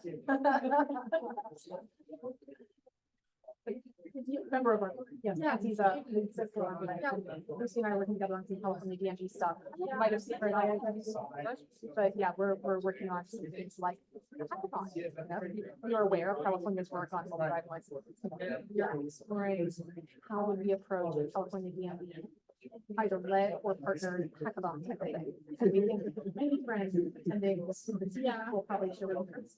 And so we're going to work out who you want to like have little sidebar chats with, like yourself, to say whether you want to, whether the OIDF. Oh yes, oh yes. At least those two, and then I think it's speaking of attention. It's max. We already have it. It's full fashion because it's what's already in it. So I think that's good. It's just a question. Sorry, I'm just like in how you're exploding with knowledge. Yeah. So there is nothing to officially react to because it's ready to be brought to players like the OpenID Foundation board to react to. So right now, all we have is on two sides, some funds set aside in good intentions for interop events, including something on digital identity, and then that with possible interest. And so if those two things come together, as of course the architecture and the template really does, then great. But it wouldn't, yeah. So we need to come back and think what would be, who signs off on it, strategic passports, or whatever. I kind of figured in it kind of has passed by the way, but I'm not gonna keep harping on it. Because it's just a legal. And I've been working on the speech plays and just close isolate, so I'm not really. And it's a little, it's a thing in the team, right? Like we're trying to close major contracts and stuff, and there's a lot of pressure on budget in the DMV. So it's a big ask for a state government to tailor its policies to a private sector entity, not the other way around, which I tried twice to convince your legal that they should just follow our NDA, and they don't pick up their pen. And so I'm like, I don't have the capacity to even try and choose the legal to try and do it myself. It's like, I mean, we're far enough along that I don't know that we will need it. Right. Yeah, I think you and others need a profile, which is one of the things that we can't get. And wherever there are people like Christina and Wayne I want to talk to. They're hiding from me. Yes, I'm not. I think a profile that's being used for the current implementation for the roadmap of that. So I can't share something. So I have gotten a nod from Ajay previously to do so, but I haven't gotten the actual button. And I think part of the concern is that I think they want to keep more munching of it with more eyes on it, like John Bradley, who's the co-chairs and stuff like that before it gets contributed to the OpenID working group of that.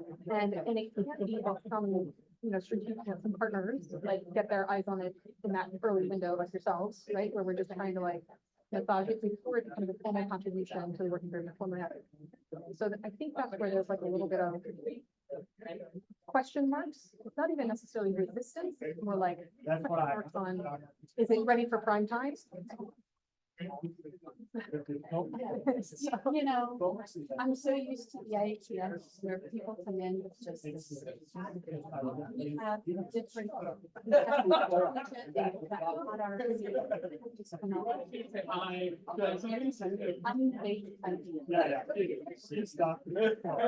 And it's just everybody thinking the same. Not even in the same execution path, but it's something that we should. Yeah, just as to say. They should be. Yeah. But I don't think so. I think it's not. It's other individuals, and again, I don't have the document, so I can't. I don't know where it is. It's something that have to wrestle them to ground, and that would be good because the right people are here. And that's one of the things we can do. Like that's one of the tools that you use for Axon. The other thing, like reference code, and we profiles, so you like resources you.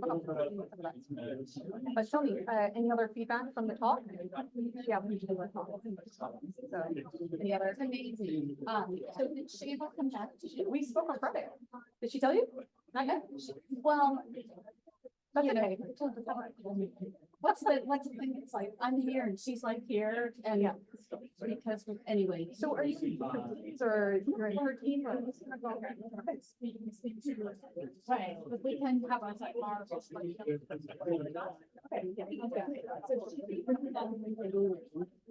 And I run a little small strategy and innovations. Yeah, exactly. Okay, but I mean, you're in her team or you're in a separate area? We're both in the same project. But we both have the same manager. Okay. Okay. Right. But she's one level. But we work, I mean, anyway, we work closely together, but we don't interact. But she was like very curious, so I finally asked her, so when you want us to pursue, because she had a question about identity assurance. I think she asked. And I said, well, do you mean like or are you because we're trying to put this up? She never knows. But she has all these questions, enough to know about it. It's like she actually stayed just yours. And I had our CISO. Hello, all. You can start to take your seats. We'll get started here in just a minute. Thank you. Just we're going to start.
Go ahead and roll when you're ready.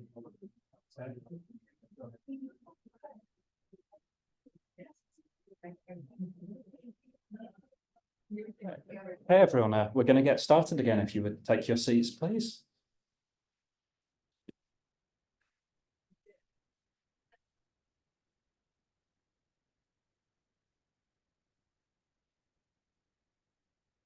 Okay, so I'm Joseph Heenan. I am the certification technical lead at the OpenID Foundation. Just going to give a quick update on the program. So a reminder of what our certification program is about.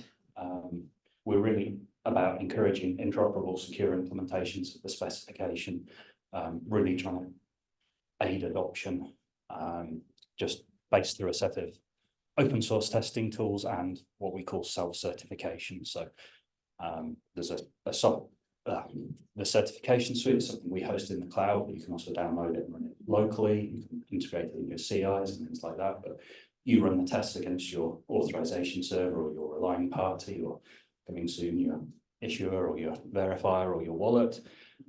It gives you mostly a pass or fail result, and then you package up the logs. And if you want to actually have the OpenID certified mark and be listed on our website, then you have to pay a fee as well. So we already have a whole bunch of certification programs running. So OpenID Connect, the logout spec, FAPI1 Advanced, FAPI2 Security Profile Implementers Draft, FAPI2 Message Signing, and FAPI CIBA. But we've also got a lot more under development. So there's the OpenID for verifiable presentation beta test that we mentioned earlier. That now includes the ISO MDL. We're participating in the EU large-scale pilot that Christina mentioned that has over 100 companies participating in it. So we hope to get a lot more people through the test, get a lot more feedback through that. We've got tests in development for OpenID Connect for identity assurance, as Mark mentioned. So they're beta at the moment, but with the specs moving to final soon, hopefully, we'll be looking to update those tests, finish them off, fill out holes, get people to run them, and hopefully launch a proper certification program. For FAPI2, we're still working on the Depop tests. Depop is a relatively new standard that we've never tested in the conformance suite before, and it has some interesting extra bits that meant it took a bit longer than the rest of the FAPI2 things. So we're just starting on OpenID for verifiable credential issuance specs. So again, people often ask, why don't we have those? Why are we only testing wallets? It's just a question of prioritization, limited resources. We always felt we'd get the biggest bang for our buck by concentrating on presentation first. So we want to move on to issuance and then testing verifiers as well.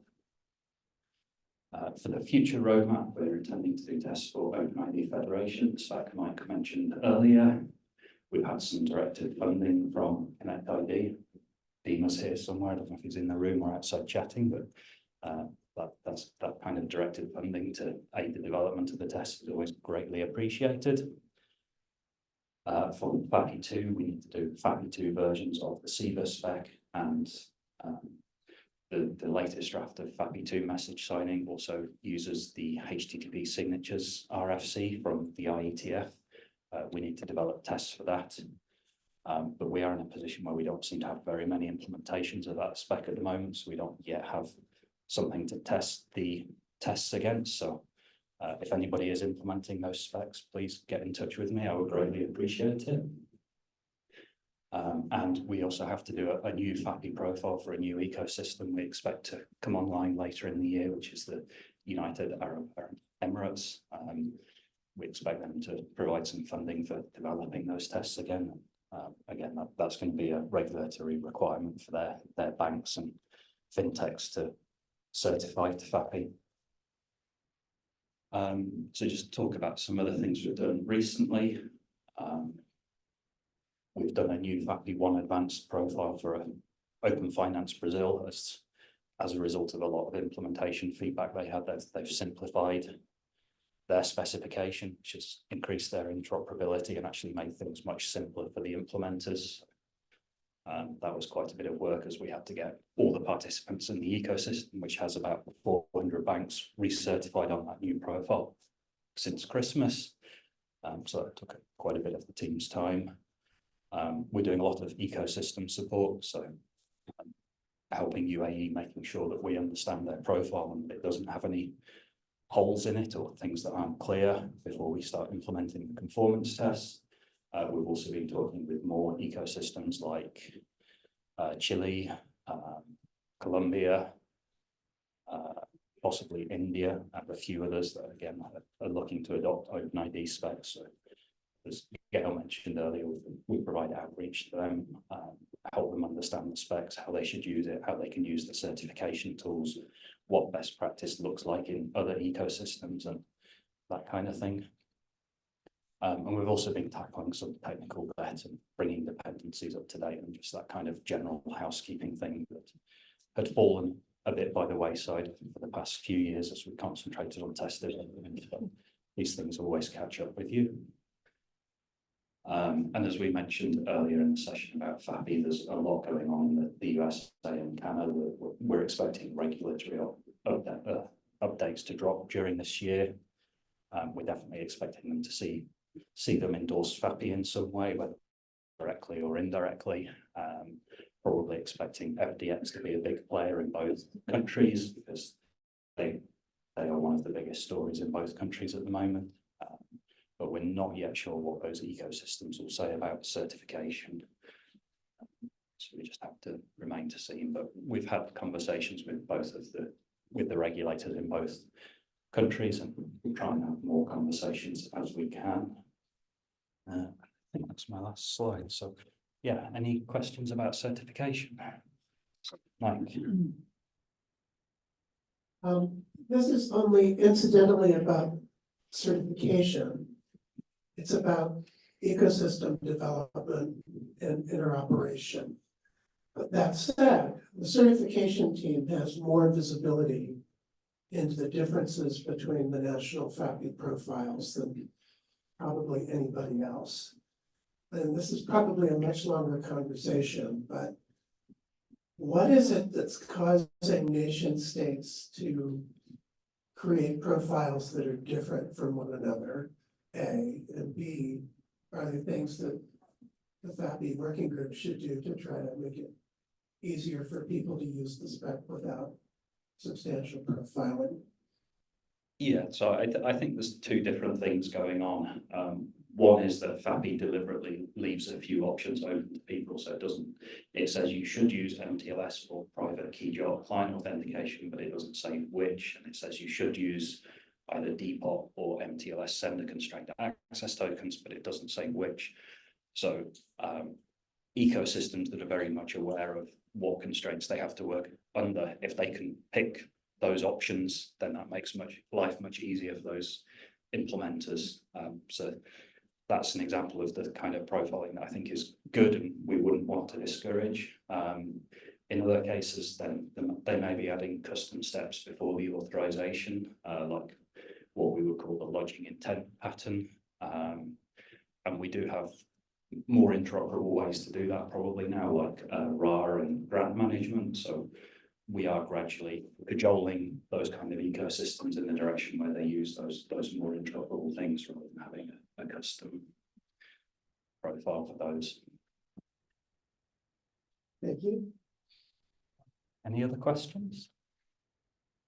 Just check if we've got mine as well.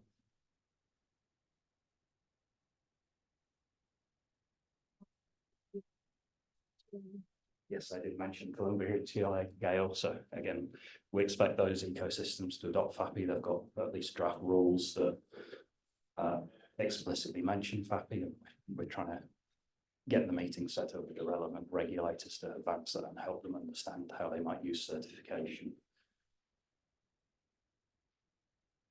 Oh, I think we're done then. Thank you. So Dean is next up.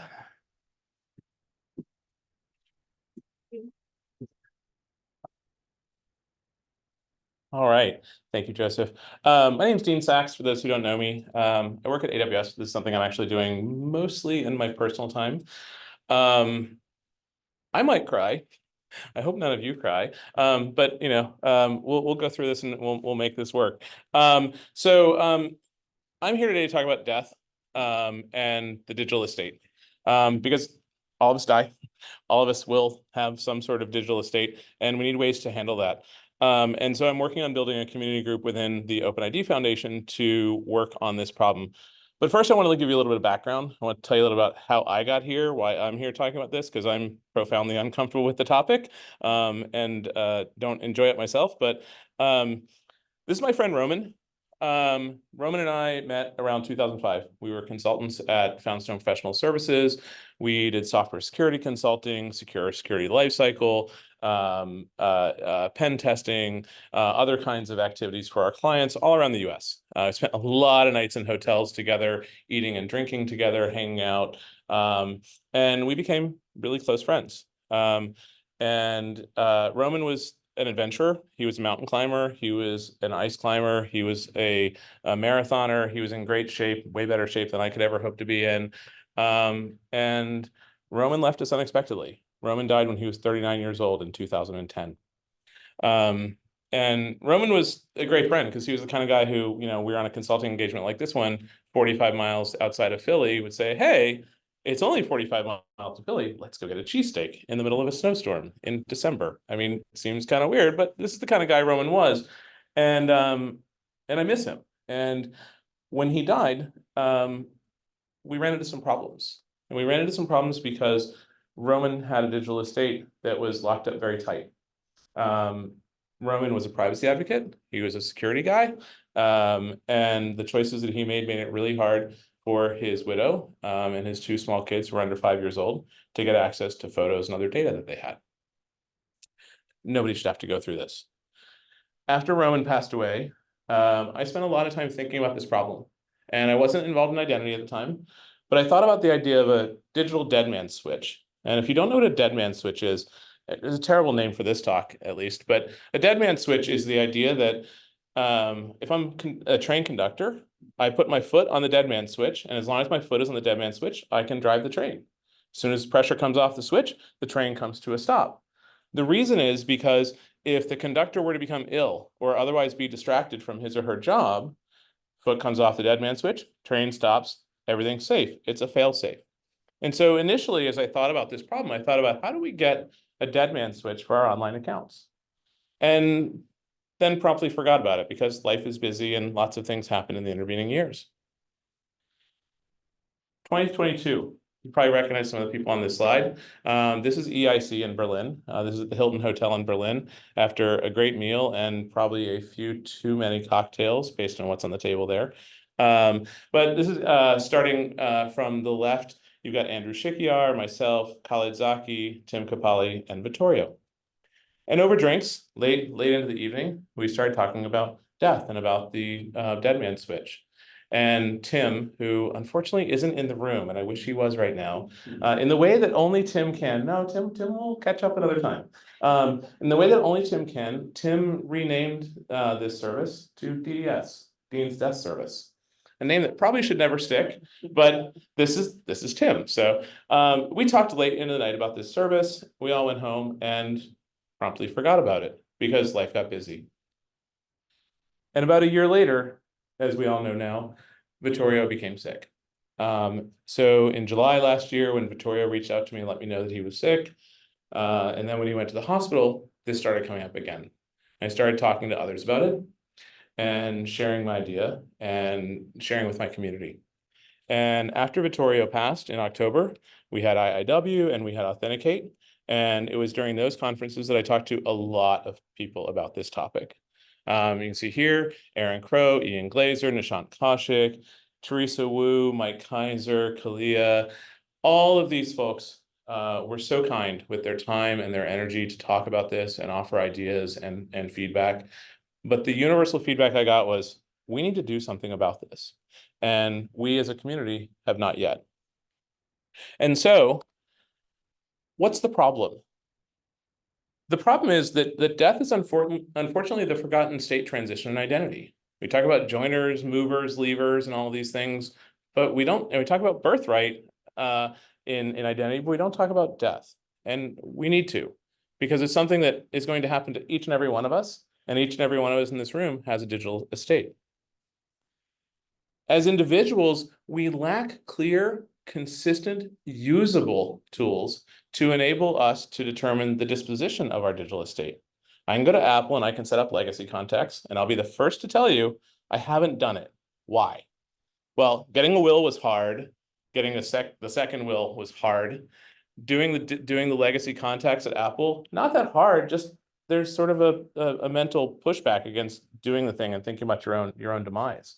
And then to have to do that at Facebook and Google and every place else I do business online would be an awful lot of time to manage and do that work. And so it's not something that most people are doing. So we need ways to delegate access to these accounts, maybe provide access to the credentials to designated heirs, maybe turn over your password vault or your wallet if that in some future state, possibly deleting data or even the entire account. There might be that little private stash of photos that you just don't want anybody else to see that needs to go away, or video or audio or whatever it is. I'm not passing judgment here. I'm just making, this is reality that we're dealing with, and humans are complex. And there's also a need for evidentiary requirements. What is the evidence that my service provider needs in order to know that an event has triggered delegating access or providing the credentials or deleting the data? Because just somebody saying, oh, so-and-so has passed away shouldn't be enough. What I didn't put on this slide is we also need a way to make people undead, because unfortunately, our federal governments kill people off at times mistakenly, and then they have to resurrect them because they find out they didn't actually die. And so all of this needs to be reversible to some extent as well.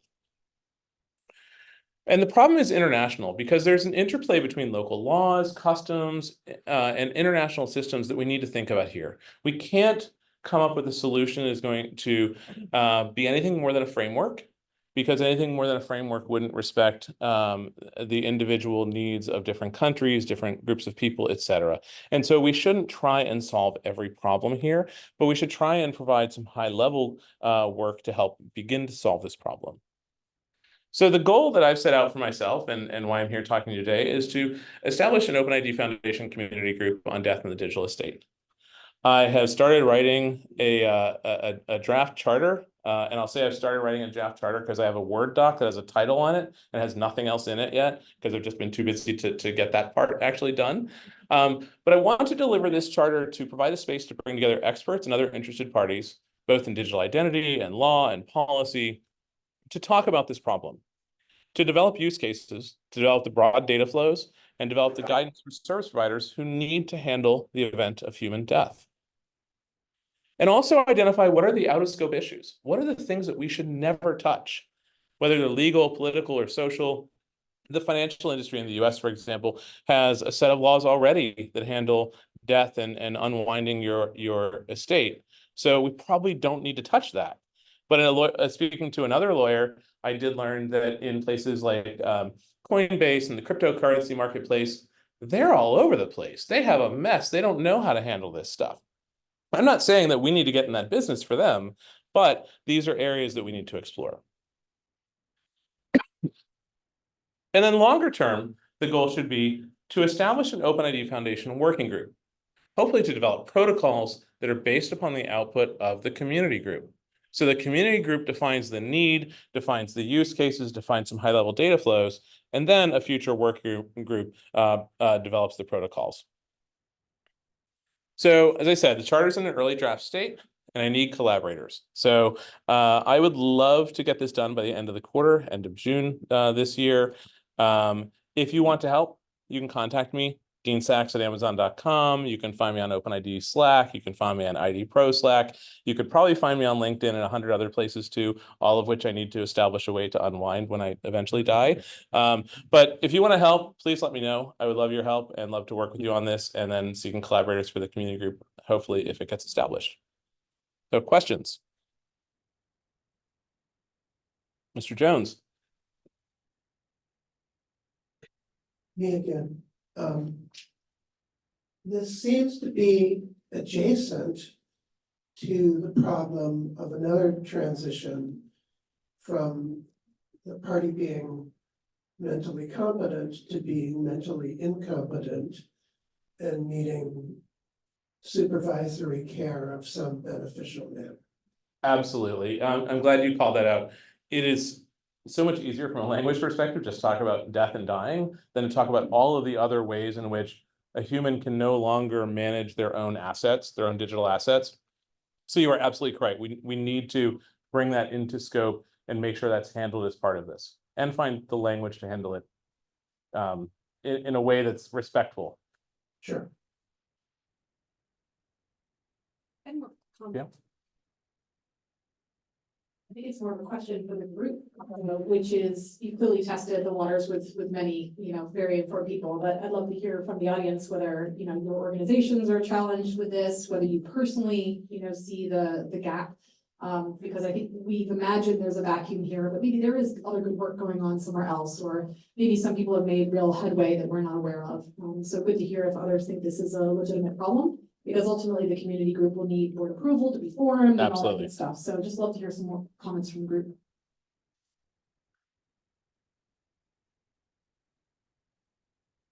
Okay, Judith.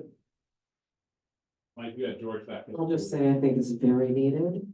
I remember we had a topic, I think, 15 years ago at IIW called Digital Death Day, where we were starting to talk about this stuff. So it's time that we really look at it, because at that time it was just, what are we gonna do with our Facebook and LinkedIn account? But now it's a whole nother world. It truly is, especially as we start to move into a realm where our credentials are not something that we can manage just in our heads, but now we need a wallet or a credential manager or a passkey manager to manage them for us. And especially since the generation that we're all moving toward is gonna be the largest generation of people that might end up having usability issues. Judith said that the generation that we're moving toward is the one that's going to have these issues, and it's going to be the largest generation that's going to have these issues. Yeah. I've got George. So yes, I think it's a needed issue. I think the critical thing for success is pulling in some of the legal and the policy people, because there's, the issue that Mike touched on. So I'm dealing with both, right? Right. I'm dealing with the, the not able to be competent side with my dad, right? And of course, I lost my wife last year. So I got both, and, happy to be involved, but there's a lot of it that is, I think, I feel like there's a larger space in the sort of policy and the structure of, and that kind of stuff than in pure protocols. I mean, I think on the protocol side, it's going to be way simpler, and there may be I'm listening to you talk, I'm thinking, well, there's that thing, there's that thing, there's that other thing that could be leveraged to solve this problem. But some of the other pieces, the more fuzzy pieces, I think are gonna be where it gets harder to try and figure out what to do. And how to get people to recognize that effectively giving a user control over this data, right, is something that our major digital players have to honor. Yes. Right, and getting to that space, I think it's going to be a challenge, right? Though I do think that this may be one way to start that move, and we've been wanting to do these kinds of things for some of this digital footprint for a long time, like just pure authorization control of that data, right? And nobody wants to do that, right? What's the business reason? This may be a way to drive that, to start that initiative that then could eventually grow into some other opportunities as well. So I think there's a lot of good stuff here. Great feedback, George. Thank you. As one of the people who organized Digital Death Day back in the day, because Death Camp was a terrible name for that. Yeah. One of the issues was also that none of the big cats wanted to come out and talk about this. And I think, like the link, any of the people who held accounts, even though they had internal teams that dealt with it. I think the opportunity with this and sort of potentially having it inside OpenID means some of the cats might come out and talk to each other, so that there can be like, okay, there should be common protocols. Everybody has this problem. How do we collectively deal with it? Well, maybe the time for that conversation is now, because no one wanted to have it at 10, 15 years. Thanks, Leah. I think you're right. The time is now, because I think you said in one of your talks many years ago, something along the lines of, we haven't yet crossed the point where there are more people who are dead on the internet than alive on the internet. And that really stuck with me because we are going to cross that point at some point. And just 2 or 3 days ago, I had someone show up on Facebook, say happy birthday, and the person has been dead for like 10 years. Because there wasn't a way for them, they didn't archive their account, they didn't have someone who could archive their account or do whatever the Facebook terminology is. And I see this on a fairly regular basis, so it's going to keep being in our faces and something that keeps growing until we handle it. Any other questions? Yeah. It's not really a question, just a comment. I think this is a wonderful idea. I'd love to support it. Thank you. I think it's really important for standards bodies and technologists to be grounding what they're building in the human experience and the human journey. And I think this is a really great initiative and I'd love to support you. Thank you very much. Appreciate that. So I have a question from online. So Michael Plage is asking, has Dean looked at how the transition has happened in Scandinavian countries when a minor becomes an adult? No, I don't. Michael, you know my email address. Please send me an email. I'd love to hear from you and hear more about that because that's a new, I don't know anything about that one, but it might be instructive for us. It's kind of the reverse, I think. Yeah. Any other questions? All right. Thank you for your time, Gail. Good starting discussion. Thank you so much, Dean. And I think you're going to call a session maybe this week as well. You're going to try to. Brilliant. So hopefully you'll get more feedback for the tournament, right? Okay, so very exciting progress there. I'm going to share a few words on the sustainable and interoperable digital identity SIDI Hub. It's been moving very quickly. So some of you might have not heard of this at all, since it only was conceived of in June of last year, but it's gaining some momentum pretty fast. I won't have time to go into the whole strategy, but in the deck, there's the link, or more easily, it's at sidi-hub.community, which is the short form of the URL. It's a big effort, so I think I'll come on to the next page. But we're also thinking about like what are the objectives for us as the OpenID Foundation as relates to SIDI Hub, since we're one of the co-organizers that are involved. So here's some messages I'm kind of sharing with the board later today. We have for SIDI Hub a handful of summits coming up this year. So we will meet. I should actually see if I've got the. That's not the right stuff. Let's see. No, I'm going to riff because I don't have it with me. Okay. So SIDI Hub, the thinking was we have tens of different digital identity programs rolling out globally. Here in the US, we're arguably a little bit more on the back foot because there are only a few states issuing mobile driving licenses. It's probably in the neighborhood of 1 million or 2 that have been issued so far. So it's pretty small scale here in the US. Then of course, there's also the INS, which has got the green card with a verifiable credential, which is starting to roll out as well. But these are really modest scale compared to what's happening in other jurisdictions. Where in Nigeria, you've got more than 10 million. In India, we all know Aadhaar has over 1 billion digital credentials that have been issued. In the Nordics, you have the 2 different bank IDs that are extremely widely adopted. And of course, in the EU, with the EIDAS project, EIDAS 2, they're moving at scale across all of the EU countries to have an interoperable digital wallet. And those are just a handful of the many implementations that are happening at the same time. Of course, the challenge is, as many of us as experts know, they're not all using exactly the same tech stack. They're not even all using the same profiles of things like OpenID for verifiable presentation. So as is today, they're not magically going to work. Whereas for other types of credentials that you might use to assert your identity and to connect with people like your email or your phone number, it's pretty straightforward and you just expect it to work. For your passport, when you present it, you now just expect it to work. So how are these locally issued credentials going to interoperate with each other based on the current trajectory that they're on? There's fantastic work on the architecture and the profiles and so forth, but we have to think of that bigger picture of where we're collectively heading towards and how do we achieve that interoperability. So with that question in mind, how do we achieve global interoperability of these digital identity credentials? We said, let's convene people and just test our hypothesis that this is a problem. Is this a real problem? So we invited what became 22 countries, the major multilaterals of the UN, the OECD, and the World Bank. as well as 25 different nonprofits, academics, standards bodies to convene for one day in Paris at the end of November to ask that question and to have a set of structured conversations with 120 people who rolled up to affirm, is this something we really need to unpack? And the wild consensus was, all hands in the room went up and we said, yes, this is a real problem. In the exit poll, it was 92% of the people polled said, yes, we should be working on this going into 2024. The other 8% were like, maybe. Clearly it was a self-selecting audience, but nobody said no, right? Nobody rocked up or was told to come and said, this is a stupid idea. Like, we don't need to waste our time on this.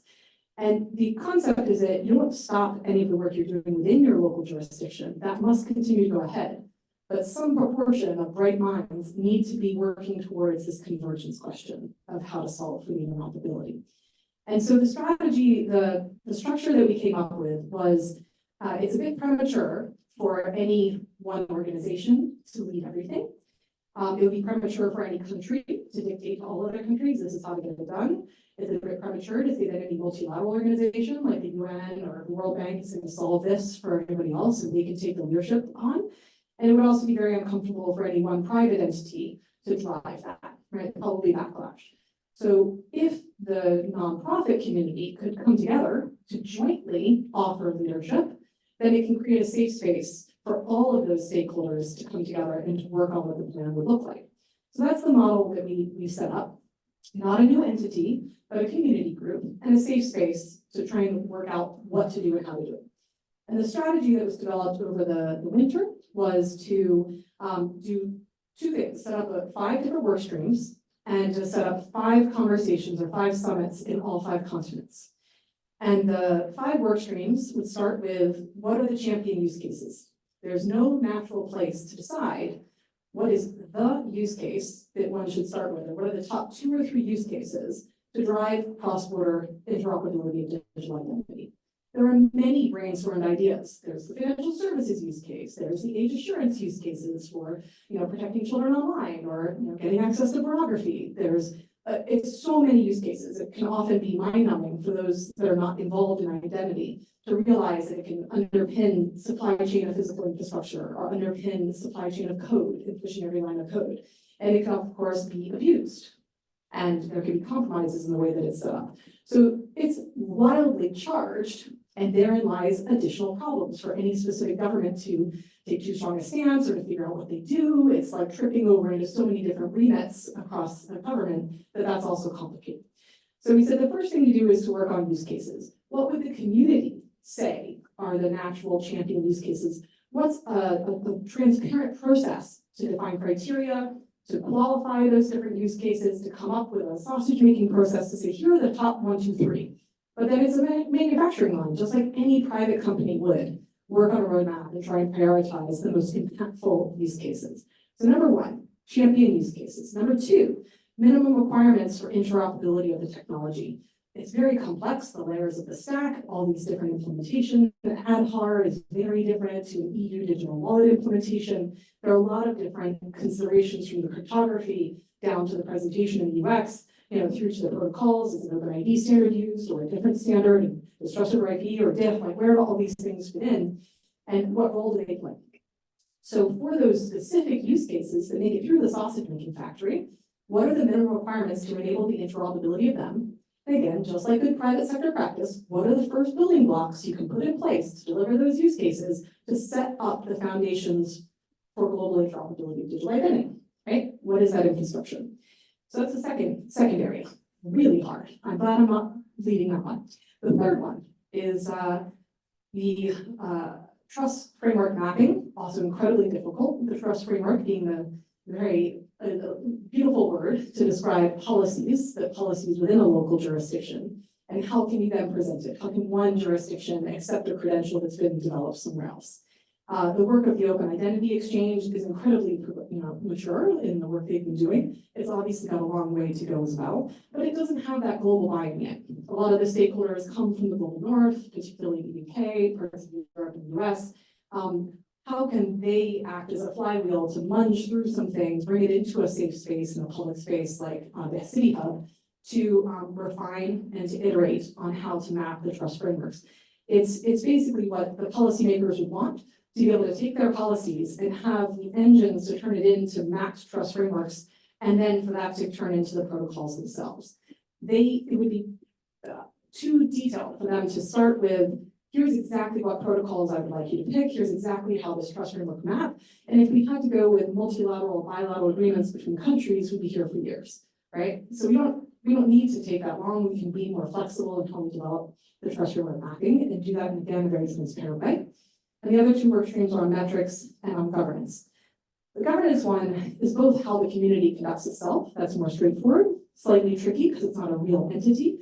But the more interesting part of the governance to me is that we will find that much of the work that needs doing can be done between existing standards bodies or existing nonprofits delivering on their remit or multilaterals delivering on their remit. But we will find some issues that don't have a natural home. So how do we have that conversation that's inclusive to allow us to figure out what exactly the root problem is, and then have a transparent process on how to solve for it? All of this to me means we can be much more agile as a community if we're focused and moving at pace. So those are the 5 work streams. The 5 summits are, as on the screen here. The Cape Town Summit is right before ID for Africa, so we'll have good representation from the African community, who also happened to be at our Paris event last November. In Germany, it'll be the day before the EIC, hosted by the German government. In September, it'll be in Washington, DC, September 10th, just before Identity Week. In Japan, we'll be hosting the one October 25th in some of their offices. And then we're hoping to time the event in November, either just before or during the G20. Because some of you are aware that digital public infrastructure, which includes digital identity, is on the G7 and the G20 roadmap for this calendar year. So all the work that we're doing is getting higher and higher profile. But they obviously aren't going to know how to solve these problems. We're the ones who know how to solve the problems, so we have to do our bit. Probably one of the exciting bits of news is that last month the European Union granted this initiative, this community group, about $110,000, so 100,000 euros, which basically doubled the amount of resources that we have. The rest of the funding is all from, I think it's about 5 nonprofits who chipped in funding, basically on prospect to say that, we collectively agree that this is worthwhile. And several of the other co-organizers are chipping in volunteer time to help pull it together. So many thanks to all those who've been chipping in.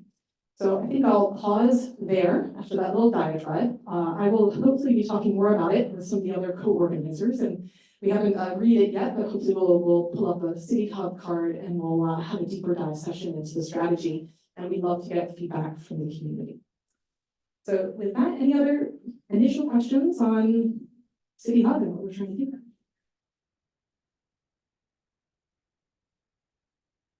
Lucy.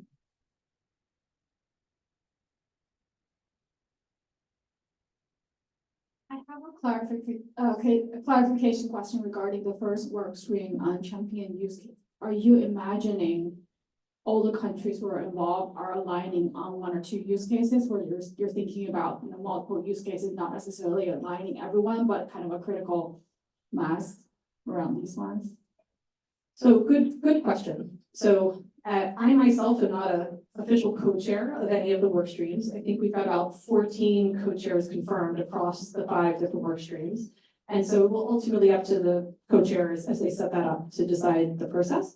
But the intention is not to have any countries as co-chairs. The countries may be participants. And so they might be feeding into what is the criteria, what's the selection process, and so forth. But we're not starting with, okay, US, okay, UK, which use case do you guys want the most, right?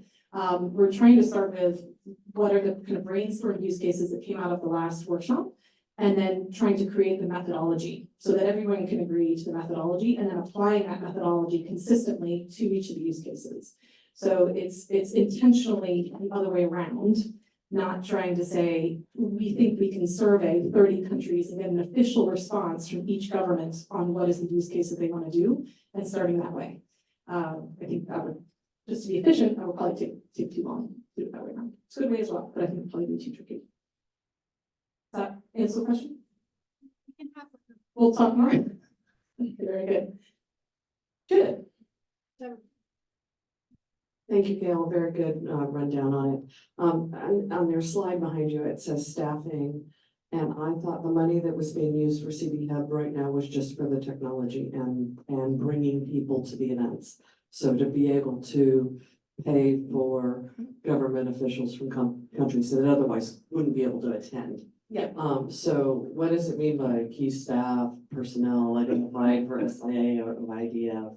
Sure. What's the vision? Sure. So the, when we think about what happened last year when there were several organizations, there were 3 organizations that chipped in funds, all of the funding that was chipped in, about 30,000 from the nonprofits, all went to subsidizing the trips of African government officials to Paris to attend. So that was very specific to that particular event. Then when, as the co-organizers, we set up the list of requirements for this calendar year, we had like a wish list and then we had to put it all back.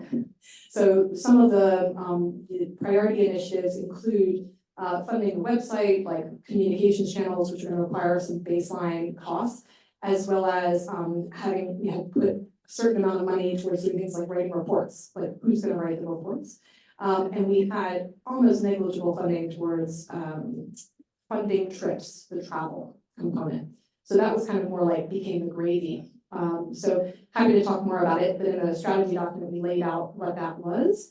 And we're now going to be able to optimize a little bit more because in addition to the $220,000 committed to date, we have another, give or take 30,000, which is in-kind funding. So by the governments of Japan and Germany hosting, we've freed up 30,000. So we have to agree as a group how we're going to use the resources we have, and we haven't locked that down. Some of it will need a little coordination because the volunteering alone is not going to be effective. That's what we have to move towards, more maturity and professionalism in the work. Question. All right, thank you. All right, so now we've got our listening sessions. How are we doing on time? Okay, we're exactly on time, I think. 3 o'clock. All right, so we have our first folks. I think we're going to have, I will help facilitate this a little bit, I think. Nancy and John, can you come up? Rick, if you're still in the room, the back room, come on up. Andrea should be on the phone. Andrea, can you hear us? Yes, you should be able to see me too, actually. Oh, excellent. Yes. We'll see. We're not perfectly set up, Andrea, so forgive us if we can't manage to show you on the screen. No problem.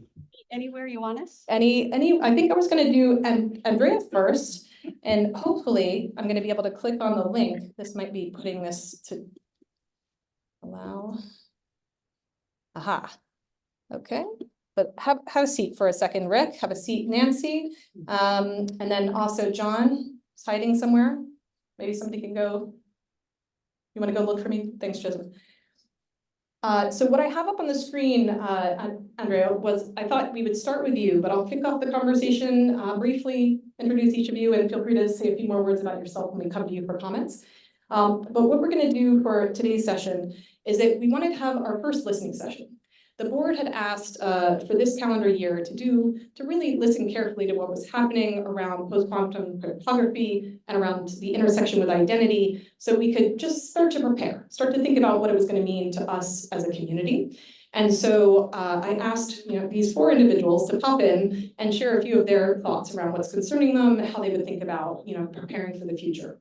So first on the line, I have the pleasure of introducing Andrea, who's been thinking about this from within the cryptography community themselves, specifically focusing on dilithium. So he'll speak to that work and the journey in NIST to prepare. I would also mention that he had a wild applause, I think the W3C community group, where Harrison had welcomed him to share some of this with that crowd. So he's going to rehash a little bit of that in brief, just in a few minutes to get us started. Then I'm going to turn over to John to share his thoughts on what's real, like what's really happening with the momentum of the work, as well as what can it mean to our protocols as the degree to which they're post-quantum proof, or what are we going to trip over. And then I'm going to ask both Nancy from Cisco as well as Rick from Google to talk about what they think it's going to mean to large platforms thinking about the migration. My question is there a point at some point in this journey, is this like a Y2K inflection point where everyone's going to be in crisis mode, thinking about migrating their systems and their cryptography to these quantum models? So is the cliff going to come, or are we going to be able to prepare for it, and it'll magically be solved by someone? So with that vague introduction, I'll turn over to you, Andre, and I'll click through the slides on your behalf, if I may. Thank you. Yes, thank you for the intro, Gail. Just a couple of lines of introductions to tell who we are and what we do. We do have a company which is named ForkPomp, as well as a non-profit foundation, both registered in the Netherlands.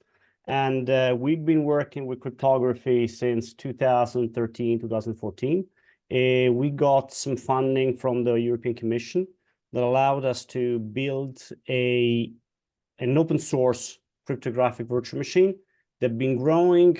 We built an ecosystem around it, and now we are launching our first solutions. This is a slightly improved version of a presentation I gave 2 weeks ago to a crowd from the W3C Foundation, focusing on W3C-VC with quantum proof or post-quantum signatures. So let's get started. So quantum cryptography, why? Because quantum computers can break most traditional cryptography. When I say most traditional cryptography, they can basically break all asymmetric cryptography out there. So ECDSA, DDSA, RSA, whatever you're using today to sign stuff can be broken. So the NIST started a competition, I believe, in 2017. The winners were announced in 2022, and they picked 3 signature algorithms, namely the Lithium, Falcon, Sphinx, and 1 key exchange mechanism. That was a slight update last year because the NIST published a draft of their FIPS 204, defining an updated version of the lithium named MLDSA. Next slide, please. Very important to know is that commonly to the rest of the cryptographic algorithms implemented out there, normally the very first implementations are written in C. There is some people that tries to write alternative implementations in other languages, but the primary language uses C. So whenever you have to integrate them in your existing components and solutions, you need to be working with that. Next slide, please. What did we do? Our virtual machine AuthZEN room is written primarily in C, so we could import the libraries straight from the PQ clean and POQS, I believe it's called. There are 2 libraries maintained primarily by Microsoft people as well as the Linux Foundation. So we just implemented those. We incorporated those in our virtual machine, and well, yeah. I'll just jump to the next slide. So this is what I presented to the W3C Foundation 2 weeks ago. This is our experimental W3C-VC with the lithium signature looks like. I don't know how many people are familiar with the nitty-gritty of W3C-VC, but it's just a regular W3C-VC format 1.1 with the main difference is the crypto suite, mentioning experimental dilithium 2024 and the verification method. Next slide, please. So if anyone wants to, if you want me to show what the verifiable credential looks like, I can do it by sharing my screen, or anyone who has access to the presentation, they can just click on the paste bin I posted there and try the curl themselves. I don't know. I was expecting to be sharing the screen myself, but Sorry, I'm not set up for that. Sorry, we only have a couple of minutes, I'm afraid. All right, then I think there's one or two slides more, but we can just keep them. Yeah. That's fine. Okay. So any parting thoughts before I pass over? We can come back to you in a moment, Andrea, but thank you for kind of sharing the headlines on where things are and like where you are in the implementations. Any last words before I pass over to John for a moment?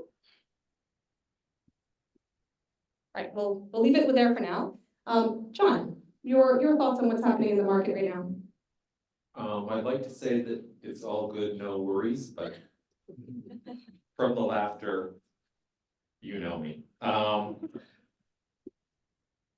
There's a number of dependencies so we, I was actually talking to some meta people a couple weeks ago and reminding them that, we started working on Jose together and they bailed out of Jose because they thought they would never need anything other than ECDSA P256 signatures, and why would you ever need algorithm agility? You probably remember those conversations. So Facebook, now Meta, went their own way because they thought algorithm agility was stupid. We implemented algorithm agility, which has put us in not a bad situation, but the reality is that we have a number of dependencies. So yes, we have dilithium and some other NIST algorithms. They haven't yet made their way through the IETF CFRG for finalization. We're also waiting, and Mike is the chair of the COSE working group, can comment on where they're at with adding post-quantum signatures to COSE, which has a sub-item of adding the same thing for COSE. There's weird interdependencies between Jose and COSE. Sometimes we do work in Jose, which adds stuff to COSE, and sometimes the other way around. But the formal way of adding post-quantum signatures to Jose and COSE is currently under development.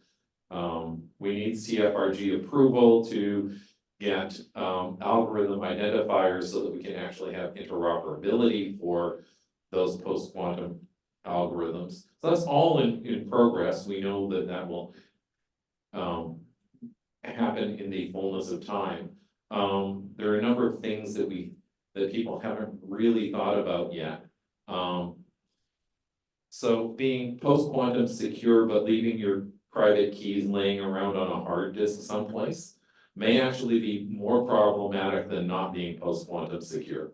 So there are all sorts of parts of the infrastructure, like when are we going to have the lithium support in HSMs, so that people can actually securely deploy these algorithms? When are we going to have enough time so that we have side channel resistance on all of these things? Because the implementations are, they work as long as you're not, so they're resistant against post-quantum computers, but may actually be vulnerable to traditional side channel attacks. So we need experience with deploying these things. And honestly, the biggest issue that we probably have with OpenID in its various incarnations is that we are in most implementations dependent on TLS for trust. So until people actually have post-quantum resistant signatures on their root certificates and their leaf certificates and the TLS stacks that are going to retrieve their entity metadata, we have in Connect Federation, we have a way of signing trust chains, sort of end to end, which doesn't rely on TLS. So when people ask, why would you bother with that? Well, sometimes you can't trust TLS, and there may be, higher security applications that may need trust chains that are verifiable in a post-quantum way before, all of the the web infrastructure necessarily gets updated. So if we're looking for a year 2000 scenario, which was a fun time for me, but I think probably the upgrading of web TLS and all of the certificate infrastructure. I mean, honestly, the US military is still using 2K RSA root certificates. That's why I don't live here, man. That's kind of. You're looking at me and it's like, shh. Yeah, okay, don't attack the US military's computer infrastructure. I never suggested it. I yell at them all the time for stuff like this, but yeah, I mean, we still have, even in non-post-quantum classical cryptography, we still have people doing crap jobs. I mean, you know, increasing people's security to actually using maybe P384 root certificates and signing with P384, you know, the post-quantum computers, the people who can afford post-quantum computers are going to go after the low-hanging fruit. What, you know, if I were a bad guy, which is of course an entirely hypothetical question, I would go after root certificates because that's the most bang for the buck. People aren't rotating those things. You know, if you're going to attack something, why would you attack a certificate that was being, you know, one of the things that we have in OpenID Connect is that people rotate their signing keys every day. I think Google is daily basis. If it takes you 6 months to break somebody's signing key and they're rotating it every day, you're going to go after somebody else, which is probably one of the reasons why you rotate your certificates every day. So there are a lot of things that we can do without necessarily, before we have all the other post-quantum things in place. We can do some post-quantum preparedness. You know, don't use the weakest signing mechanism. Make sure that you're, it's not, you don't have to be the fastest runner from the bear. You only have to be faster than the other guy.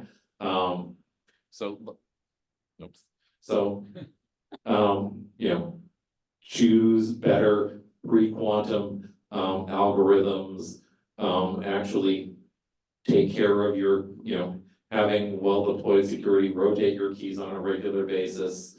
There's stuff that we can do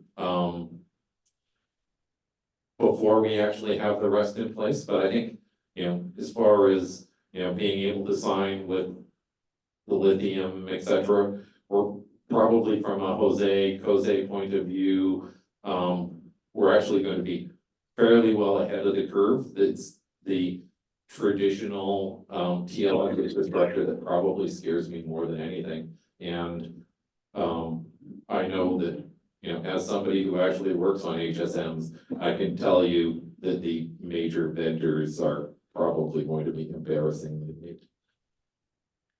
Maybe a good segue, Rick, to your world, very kind of Rick to agree to speak on this point. So it's not your day job at Chrome, but thanks for sharing a few thoughts on this question, the intersection of identity and cryptography. Yeah, sure. So I can give you a quick overview of how we're thinking about it at Google. So first of all, I liked your question about do we have a Y2K moment, and I would argue it's not going to be like a Y2K for two important reasons. First of all, we don't know when it's going to happen. At least we had a deadline with Y2K. And secondly, I think Y2K was mostly hype. Maybe that's controversial. I think it was overblown. I think a lot of people made a lot of money by it being overblown. I think this is probably real. Now we don't know for sure. And so the way we're looking at Google is so far all we've talked about, I think, really has been signatures. And we're not actually that worried about signatures. Signatures become a big problem, like, the day we know people are actively cracking, and yes, maybe there'll be a big rush. The thing that really scares me, honestly, is key exchange. So the big problem with TLS right now is the problem of store now, decrypt later. So there's almost certainly, my personal opinion is, there's almost certainly lots of entities out there who are capturing TLS traffic today with the plans of decrypting it with a quantum computer in 10 years. So that's what we're trying to defend against right now. And so a year ago, Chrome added support for a standard, one of the NIST winners that Andre showed Kyber, KEM. And so we're actively doing testing right now on Chrome on desktop platforms with some fraction of our users when using Chrome talking to Google services, or I think Cloudflare has an implementation as well. And then the key thing, your great point, John, about like these are new cryptography protocols. They probably have vulnerabilities too. And so our strategy is a hybrid protocol where we're using a traditional non-quantum resistant key exchange in addition to the quantum resistant one, such that an attacker would have to break both in order to break the key exchange. And that way, if there's a vulnerability in the quantum one, it doesn't make this any weaker. And I think probably that would be possible to do with the signatures as well.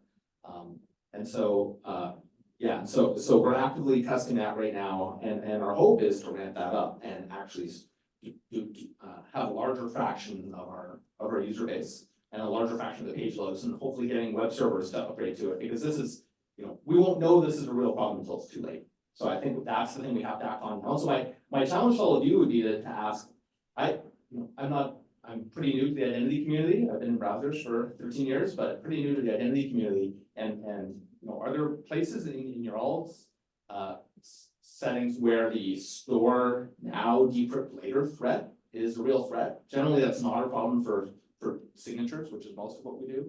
But if there are places where that's a real threat, that's the kind of thing I think we should be urgent in moving on now, and that will help get us ready and learn and be prepared, hopefully, that so that when it comes time to be more concerned about the attack on signatures, we're better prepared to make that leap too. Great, thank you, Rick.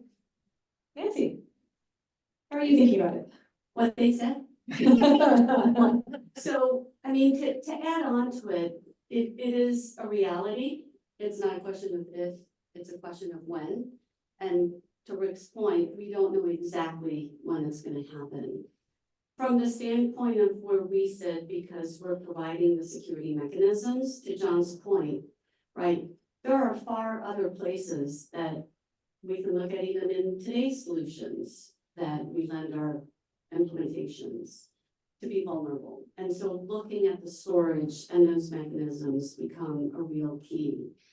One of the things that becomes important as we look at that transition, Rick, you alluded to it somewhat in that in the transition, as you're saying, the hackers are already storing those keys for, I'll say from a security perspective, for that post-forensic inspection, if you will.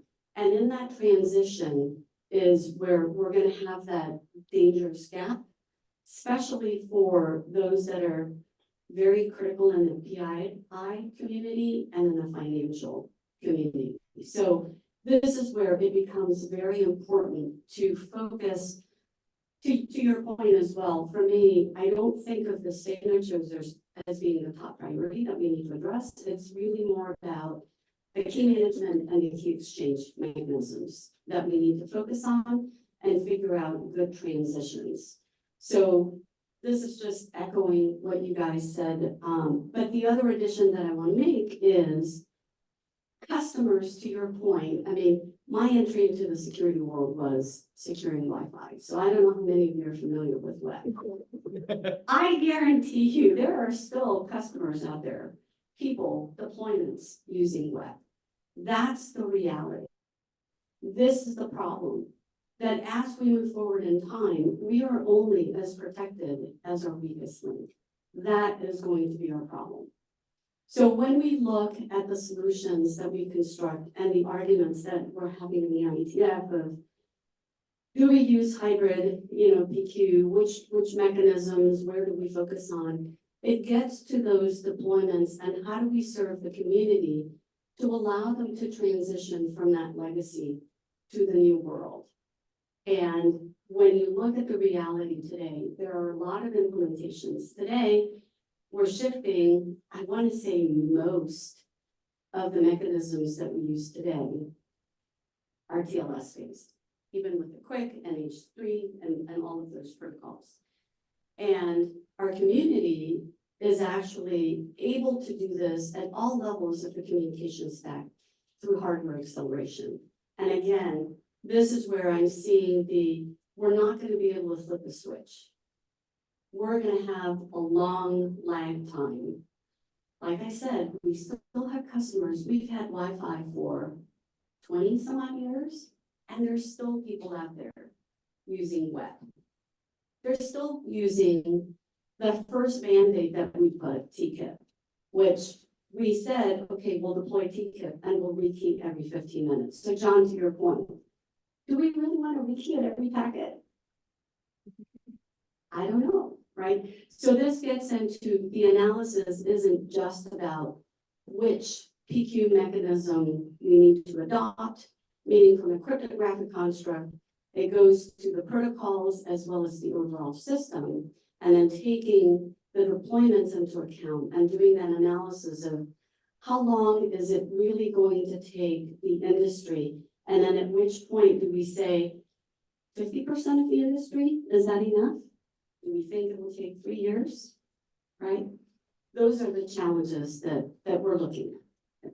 Thanks, Nancy. So with where we are on time, we probably can take maybe 2 comments from the audience, which I think will barely scratch the surface, but before we go to Mike, just in case. All right, Mike, please. To hybrid or not to hybrid? That is the question.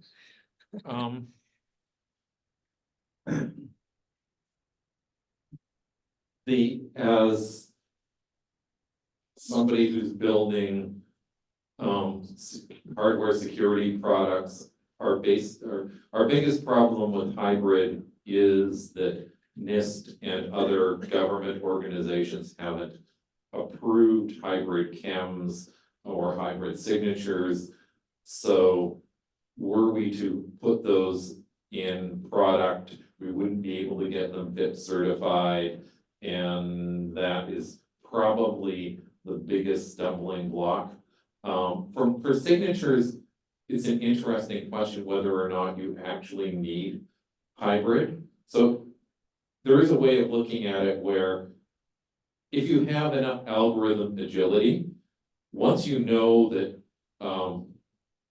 that ECDSA is broken, why would you keep signing with ECDSA?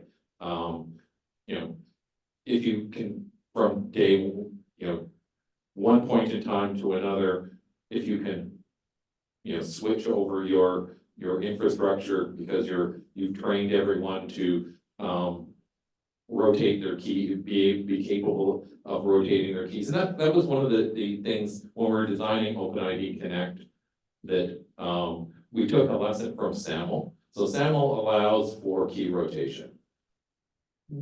So once a year, there's a panic because whoever's responsible for your key rotation forgot to renew the certificate, and everybody does a manual fix. And that happens every year. So when we were thinking about, well, how do we make OpenID Connect better, we decided, yes, we should get people to rotate their keys maybe as often as every day, so that nobody is going to have the wherewithal to do a manual fix every day. So having faster key rotation also puts you in a position where you could change algorithms on fairly short notice. So it may be that from a signature point of view, changing once we know that, yes, there are actual attacks on the signature infrastructure. From a encryption point of view, because we really want to do things that are going to still not be decryptable after the quantum apocalypse, hybrid encryptions and key agreements seems like a more important thing, but we're still actually, from a standards point of view, at least from a hardware infrastructure provider perspective, from a certification, what we can get certified, we still kind of have our hands tied behind our back. Okay. I'm gonna ask one show of hands from the audience as we wrap up here, because we're at time. I know it's very unsatisfactory, we could probably say more. But I wanted to ask the audience like three questions, and the panelists, 3 questions, or a show of hands. From the OpenID Foundation perspective, it's too soon, there's nothing to do here, nothing to see. We'll continue to wait for, maybe it's the IETF and NIST and others to do their thing, but nothing for us to do here. The second is, hey, there is some stuff going on. We should start thinking about it. There's probably a bit more that we should do this calendar year. Jury's out on what exactly that should be, but we should probably start doing a bit more this year. And then the third scenario is maybe next year, let's wait and see. We got to figure out what the trigger points are, but it's sometime in the future, maybe starting next year. So show of hands, who's in the, there's nothing to do here for the OpenID Foundation, maybe do nothing. Okay, we've got a couple of hands. Who's in the, maybe this year we should start doing something. We got to figure out what that is, tactics. Who's in that camp? We got a couple, yeah, a few. Who's in the maybe next year, maybe there's some more that's gonna happen in the future. I think we should start doing stuff now, but Go ahead. So I don't think that there's anything that we can do right at this moment with post-quantum signatures, but I think that we can do a better job of educating people that they need to rotate their keys on a frequent basis. You need to use more robust signing algorithms. I think there's pre-apocalypse things that we can do to put people in a better situation. And I don't think we need to hold off for all of the new standards to be in place to sort of start moving people you should actually be doing a better job of securing your stuff. I think Nancy's with you on that, John. Yeah, I mean, I was whispering robustness, right? So even just giving the best common practices for I'll say, a trustworthy system, John. All right. Last word from Christina. I don't know if it's the last word, but the implications on the credentials ecosystem are interesting, right? Because how many signatures are there? And also signatures at what layer are we talking about? Because there is obviously no TLS layer that Rick mainly talked about, but also unlike one-time use ID tokens, to your point, Rick, those credentials are not one-time use. They are meant for, storage for a certain period of time. And on top of that, there's not only one signature, there's potential verifier signatures, wallet signatures, issuer signatures, and wallet signature to some extent depends on the hardware, support in the mobile device itself and cloud HSMs potentially. So maybe it's a bit overwhelming to think about that right now, but that potential, Pandora box waiting is somewhat interesting and relevant. And we're talking about, signatures at an abstraction layer. Interesting at which layer do we want to apply and implement first, and that probably impacts the answer to the question, what does OIDS should do? So I think for the verifiable credential stuff is a bit different than what we traditionally think of as in OpenID Connect, because essentially we're creating something which is potentially passing through browsers and other things, which has PII. So normally we say, okay, go talk to the credential endpoint and TLS will encrypt it and it's not a problem, but we're creating persistent encrypted objects, which may be laying around in different places. So from I know people who bring up all of this information for later decryption. So that's not hypothetical. They don't like talking about it, but I know they're doing it.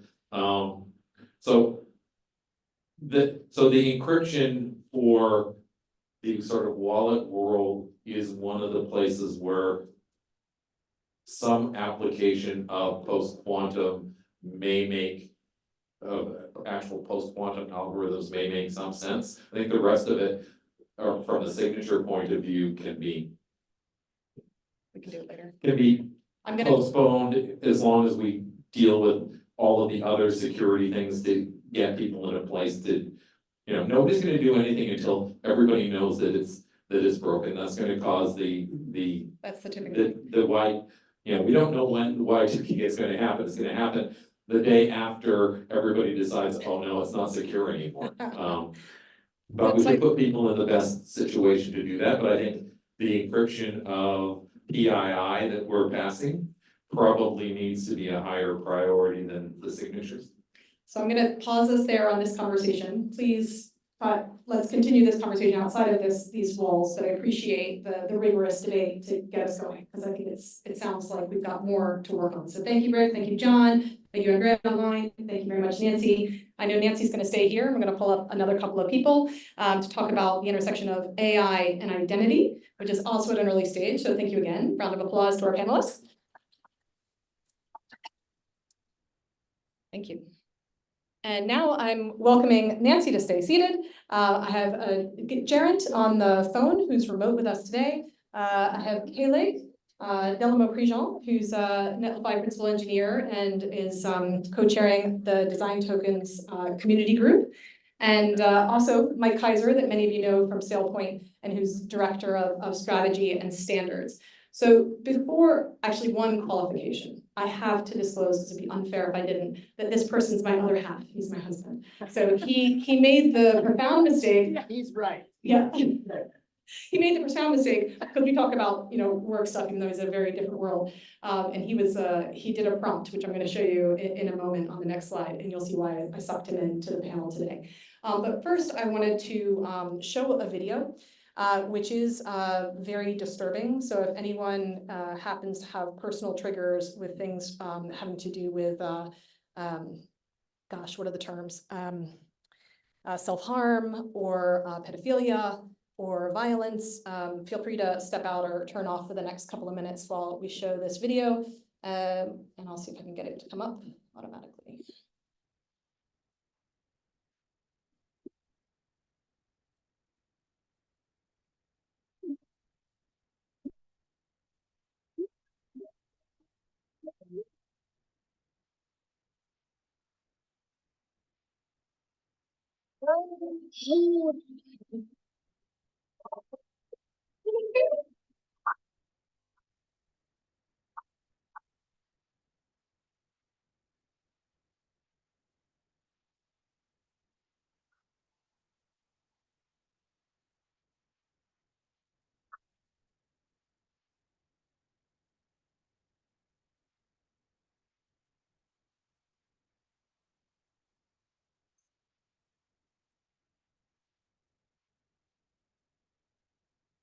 Hey, Mom. Hey, Dad.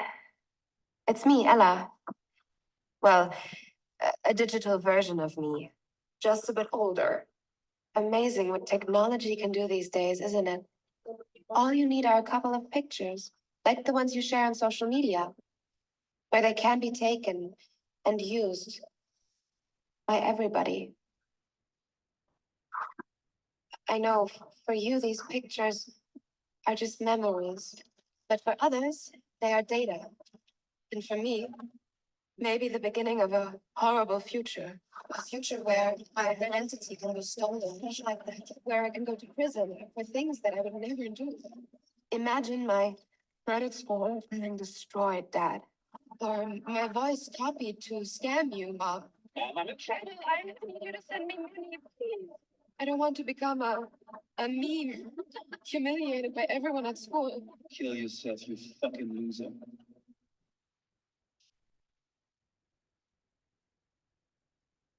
And I certainly don't want this.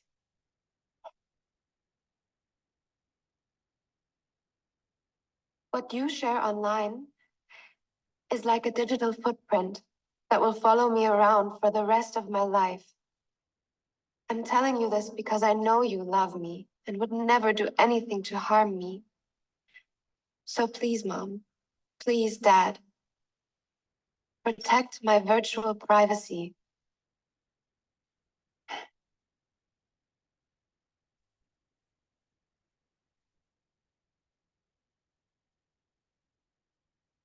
So let's see if I can. Oops. So that's a pretty intense video. And the reason I took the call to share this, and Jaron will talk about it in a moment, is that Deutsche Telekom prepared this video to share, and it's 2.4 million views on YouTube. And has anyone seen this particular video before? A few people in the audience. Pretty scary. I think a lot of us think about these issues already, and not sure how many of us think about our role as identity experts to try and be a countervailing force for some of the challenges that AI poses. And so that was one of the reasons for this discussion on AI and identity. And obviously deepfakes is only one of the possible concerns. We're going to talk about a few different areas as part of the conversation. So thank you to my friends here who joined me on stage. And I'm actually going to start with, actually, I do want to share one other thing before we get going, which is, this is why Kaelig got hooked in. He just off the cuff ran a large language model script to say, how do I implement OpenID Connect in JavaScript? And very quickly came up with a playbook of a few steps to deploy, but the client that it had prompted was actually a couple of years out of date. So it was giving him the wrong advice and some of the wrong resources to use. And along the way, there's no checks to say, oh, go run this against, the OpenID tests that are publicly available and free to use, or consider certifying your implementation at the end, if you're passing everything. There's none of that in there. So we have, as a community, no particular influence or control over the outputs of the large language models, which everyday developers are going to be using. So just wanted to have you have that in mind. So the prompt for today and for the next 20 minutes, 15 minutes, is what concerns you about the intersection of AI and identity? What is our role as the OpenID Foundation to support the community in this? And I'm asking each of our 4 folks to just share a couple of minutes on what they think. So Jared, can we start with you online? You most certainly can. Can everybody hear me okay? Yeah. Fantastic. So just to explain our organization, Dayon, we're a biometric service company.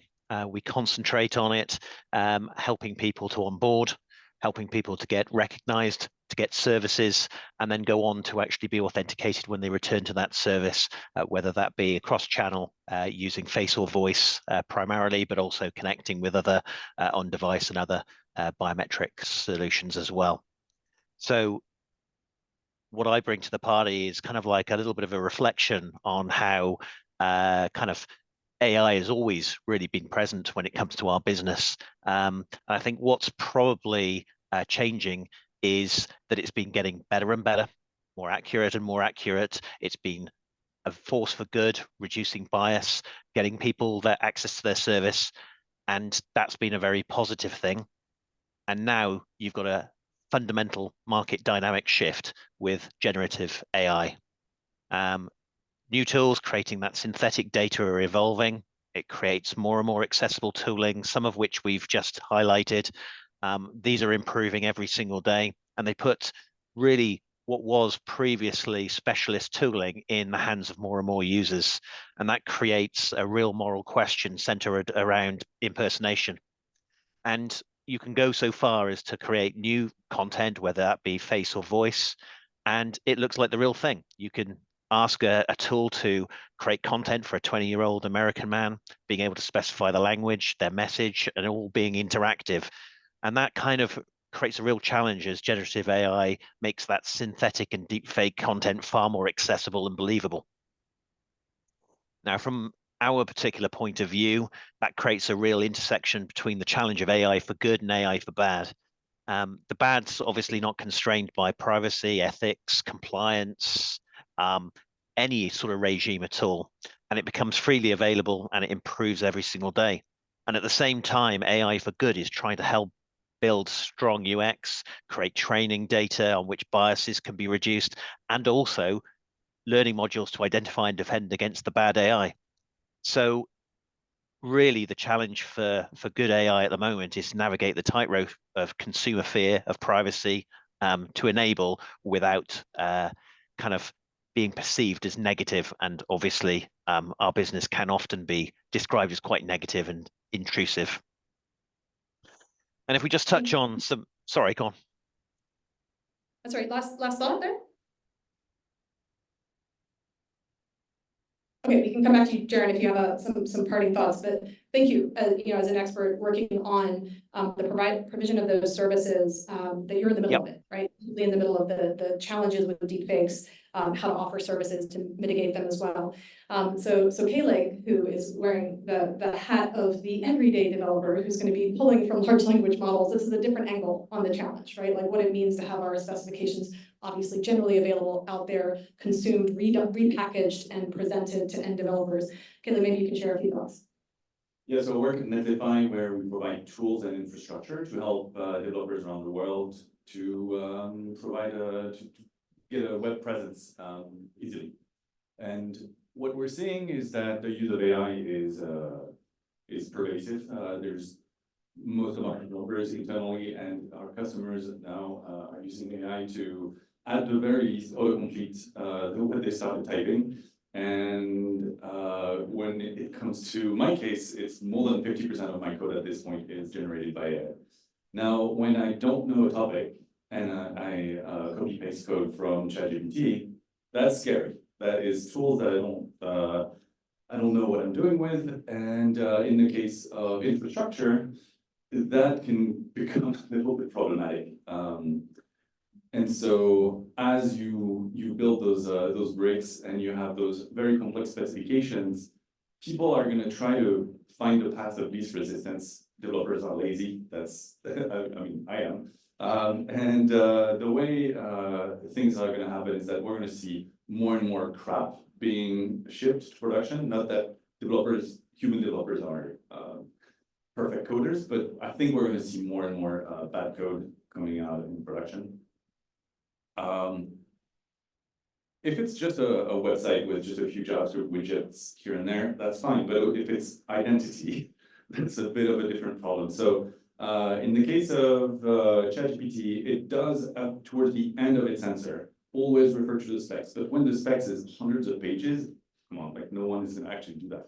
So I wonder what the solution might be. I was thinking maybe a group could think about creating a custom GPT or interfacing with OpenAI or certain other folks in Microsoft, Google, etc. I haven't tried that kind of prompt with Gemini, but I assume it's kind of the same thing.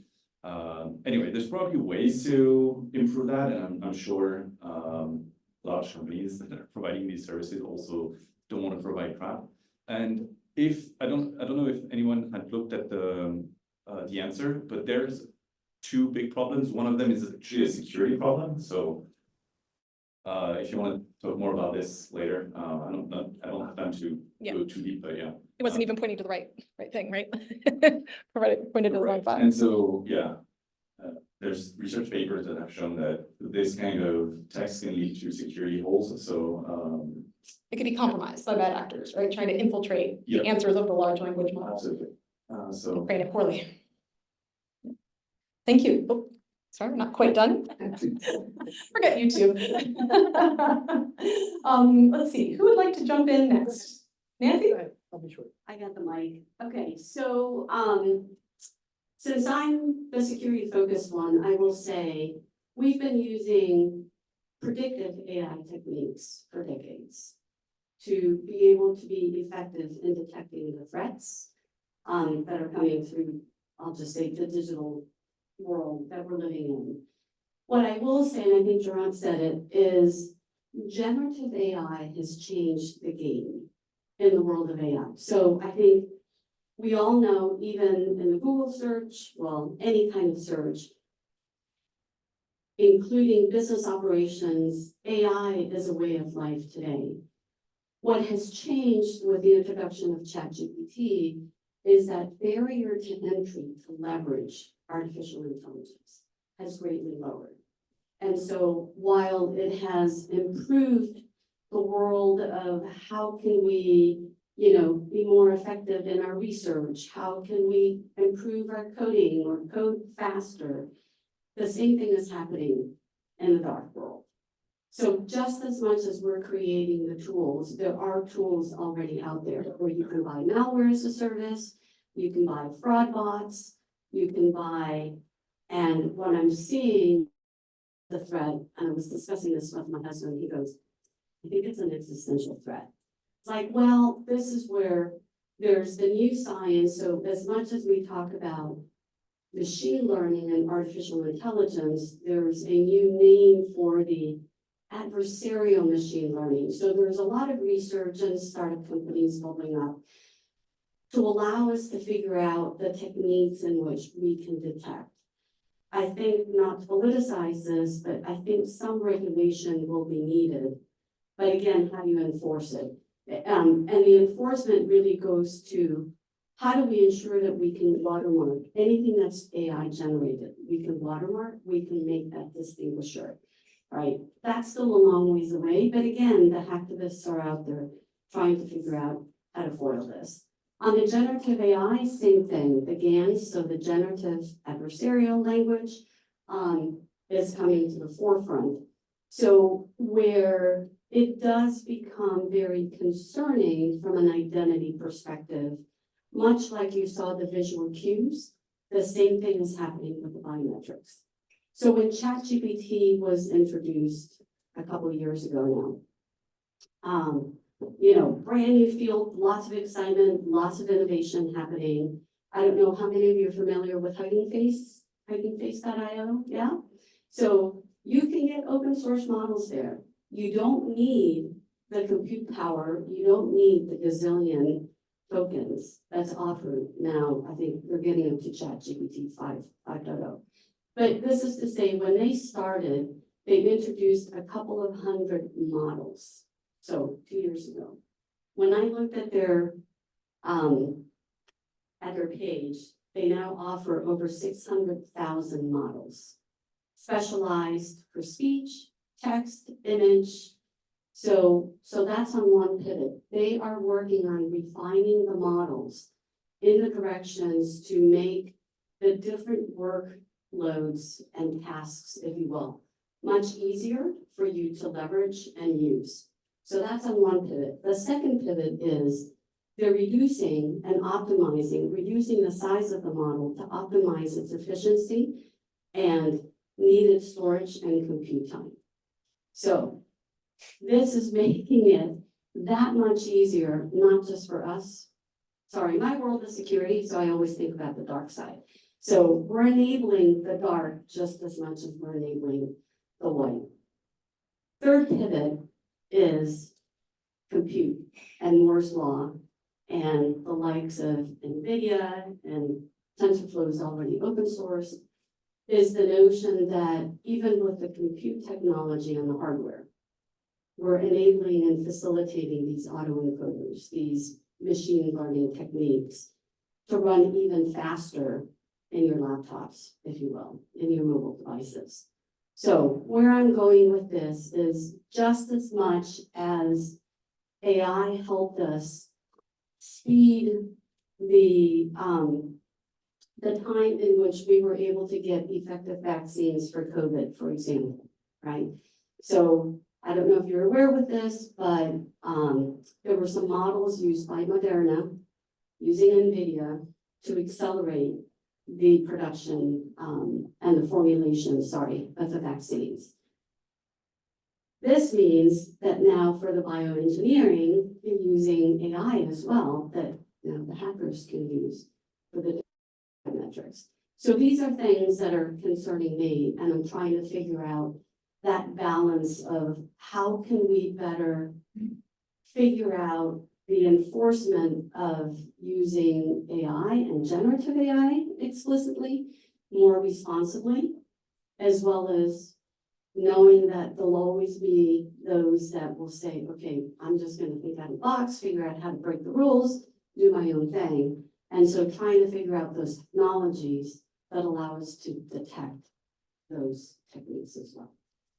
Thanks, Nancy. Mike? Well, Nancy's already said most of what I was going to say. I have a background in philosophy and theology, so I come at this from yet another direction. I think there are two things. One is making governance frameworks practical. For about 6 years, I've been looking at different approaches to AI and ethical uses of AI, and there was a standard by IEEE and about 4 others, and trying to find practical tools to let organizations actually take action and force thought. Because typically they say, we don't want to think through this with the IRB or anything because that takes time and people say no. So that's one hand, right?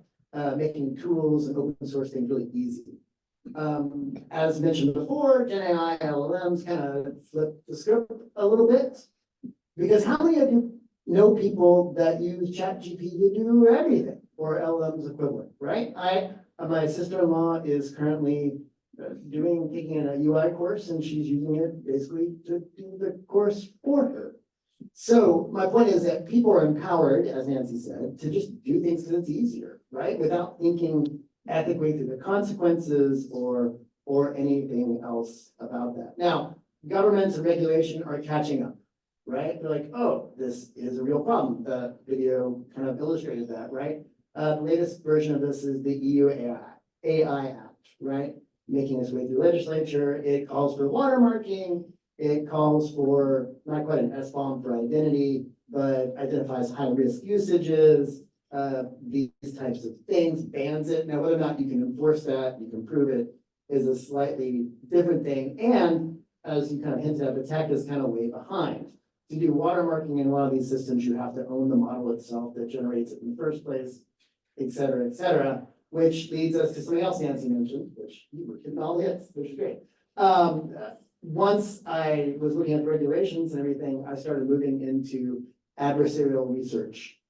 So open source attempts to defeat facial recognition systems. That would be something that Dean encountered earlier today, facial recognition systems. Because in one way you have, yes, it'd be great if enterprises did it and governments enforced it, and that's the way to do it. But while you wait, how do you empower normal people to protect themselves? Like the girl's parents there. Now they made a mistake, right? And that points to something else that's really key here, is that whatever you do at this point, to use a Texan phrase, even though I'm not much of a Texan, the cow has left the barn, right? People ask me about my facial recognition. If you Google me, you can find me and use me, right?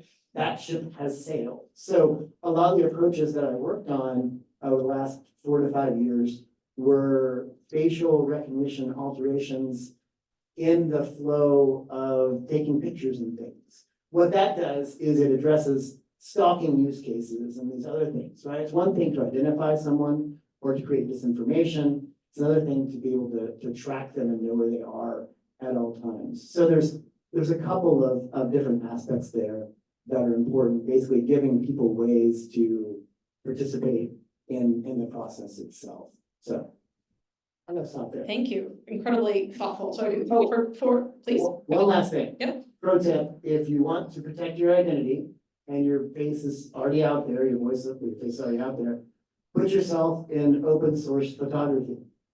If you do that, you will be everywhere and nowhere. I used a face that I couldn't generate back in the day, and a friend of mine said she's already been used on the internet. I looked it up, Google reverse image search. It was upwards of 25 billion hits. She was a lobbyist in DC. She was a sex worker in Vegas. She was a political activist in Thailand. One actual mystery writer was using her face as her jacket cover photo, which meant that you never really knew who she was. Not recommending that, but that's kind of an extreme option. Goodness. Okay, so I think as we're exactly at time now, another conversation we're not going to be able to feel as much closure on as we would like, and at least some of the board members will pick this up later today. But the big hand raised for the audience, I suppose, I'll try and ask this again in three ways. So there's nothing to do here. OpenID Foundation, not our jam. Other people are taking care of this already. This is our jam. There is something that we need to care about. You're feeling this provocative statements of the 4 speakers. And 3 is, okay, maybe at some point in the future, we're not quite there yet. Maybe it's next year. We got a lot of stuff we're thinking about right now. So those are the 3 scenarios. So the first one, hands up. There's no there. We don't need to worry about it. Everything's, gonna be fine. This isn't our jam. Don't need to worry about it. Seeing no hands. Second one, this is something we should be working on now. We should probably be figuring out more around which of these angles we need to focus on. Any hands up? Pretty good representation. And then the last one, maybe next year, maybe at some point in the future, maybe we'll get there where we need to care about it. Okay, good. I think it gives a little temperature check that for those of you online, what we saw in the room was not really anybody putting up their hand for the first one, a bit of a mix, roughly 50-50, between do we start something now, we do something next year. But I think the board's intuition that we've got a watching brief, we're definitely on the right track. We should be paying attention to all these concerns. And I hope whether it's IIW this week or in the weeks and months ahead, we continue to synthesize as a group, what we think tactically and strategically we can do. So thank you again to our speakers for chiming in on this topic. And So with that, we come to a quick close. 4 o'clock, I know the board members are going to be stepping next door to continue with the board meeting. For the rest of you, I hope I'll see many of your faces at the IIW for the rest of the week, and we'll have time for sidebar catch-ups. Mike, for any thoughts? For the board members, Dirk will let us in. We need a pass to get into the next room for the town meeting. Go outside the doors, immediately to the right. Dirk will let us through, and we're to the right about halfway down here, called back paddle. Back paddle, great. So board members to back paddle, and generally, if anyone would email me, director@oidf.org, with any comments on how you'd like to see this improve. We're thinking about going full day and changing the structure. So if you have any preferences on what you'd like to see, please let us know. We welcome your feedback. Have a good day. Thank you. Job done.